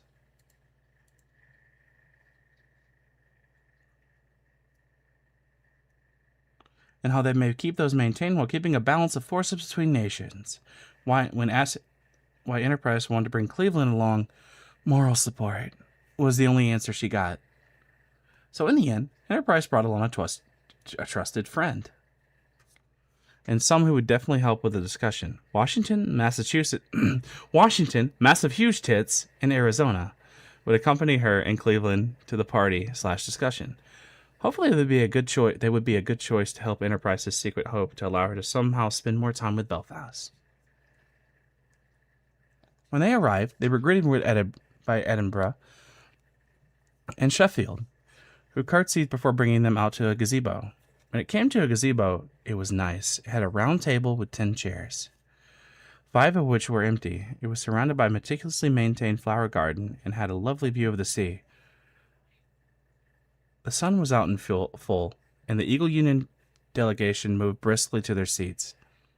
They sat in relaxed postures, not quite as rigid as the Royal Navy women in front of them, but still somewhat formal. Sheffield and Edinburgh quickly set saucers in front of them, a cup of freshly brewed tea on top. Enterprise directly noticed that her cup was filled with coffee rather than tea, and a glance up revealed the culprit. Belfast stood between Warspite and Queen Elizabeth, a gentle smile on her face. A slight nod was all that Enterprise could offer in return, which seemed to make Belfast smile even more. In an effort to peel her eyes off her girlfriend, Enterprise took a look at her companions to see how they were currently faring. Massive Huge Tits was having a quiet conversation with Illustrious. Arizona was sharing stories with Hood, while Washington and Wales had struck up a conversation about base management and resource allotment. Sorry, World of Warships kind of runs deep in my head. Oh, shit! That's great! You got another gifted sub twice. That's strange. What the heck? Also, welcome. Hello.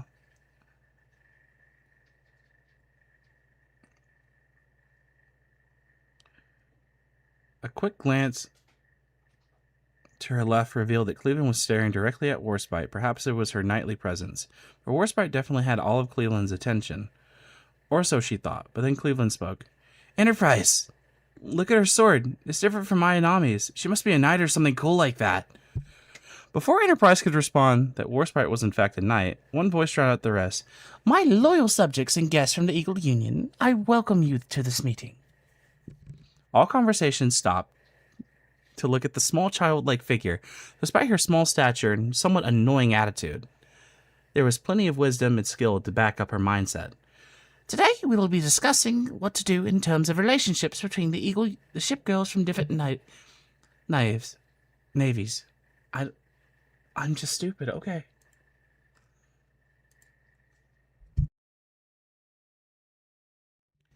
Today, we'll be discussing what to do in terms of relationships between ship girls from different navies. There. A gentle silence settled over the group, save for the sound of a few maids refilling teacups. Once in a while, nobody seemed to know where to start until Washington cleared her throat and asked a simple question. Well, do you have a plan? The Royal Navy women looked at each other for a moment. As if mentally agreeing with each other, Hood took the lead. Well, there is a plan that has been discussed with several other leaders. Bismarck and Nagato have agreed to it. Aurora was given a copy to pass on to the members of the Northern Parliament. A moment passed, once more in silence, before Arizona spoke up. And what is that plan of yours? Hood was about to respond before she was cut off. I was waiting for you to ask, Queen Elizabeth announced loudly. A quiet sigh of annoyance left Hood's mouth, but she let her queen continue. You see, this plan was given to us by no other than our head maid, Belfast. We read it over, and she seems to have avoided graphs of many of the ship girls within our ranks and those of other nations. We agreed to test the waters with it. Enterprise looked at the head maid, who only gave a slight smirk in return. Enterprise couldn't describe the feeling that had entered her stomach, but she was pretty sure there was dread.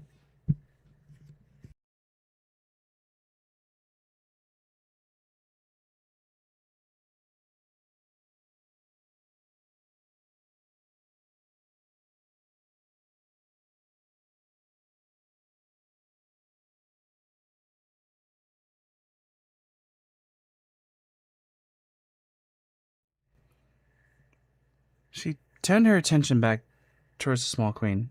Now, the plan is detailed to test out many relationships across nations, regardless of who it is. The test is to see if ship girls are capable of maintaining relationships across long distances, a lack of close intimacy, and of course, cultural differences. A assembly of nods went through the table. Those were key factors to be considered when it came to how they should view relationships. What would be the point of having two ship girls to be together only to break up and hate each other on sorties? After a sip of tea that felt intentionally too long, Elizabeth continued on with the plan.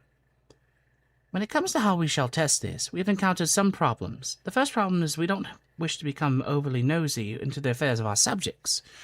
Too much poking around in others' relationships doesn't seem healthy for anyone, especially those in a relationship. A second round of heads nodding followed the Queen's wise words. The plan had brought up several key points and issues simultaneously, and it was just the beginning. Enterprise took a long sip of her coffee, the gut feeling and her telling her that she was going to need it. So we have decided on a way that we have deemed not too intrusive. Upon starting a relationship, we advise those who wish to eventually end up on the same base as their partner to inform a higher-ranking member.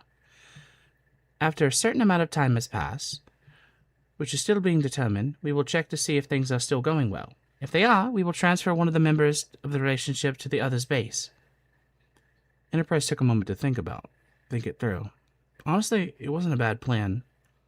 It kept those in charge of the bases from having to poke around too much, but still allowed them to stay informed as to who was in a relationship. But clearly,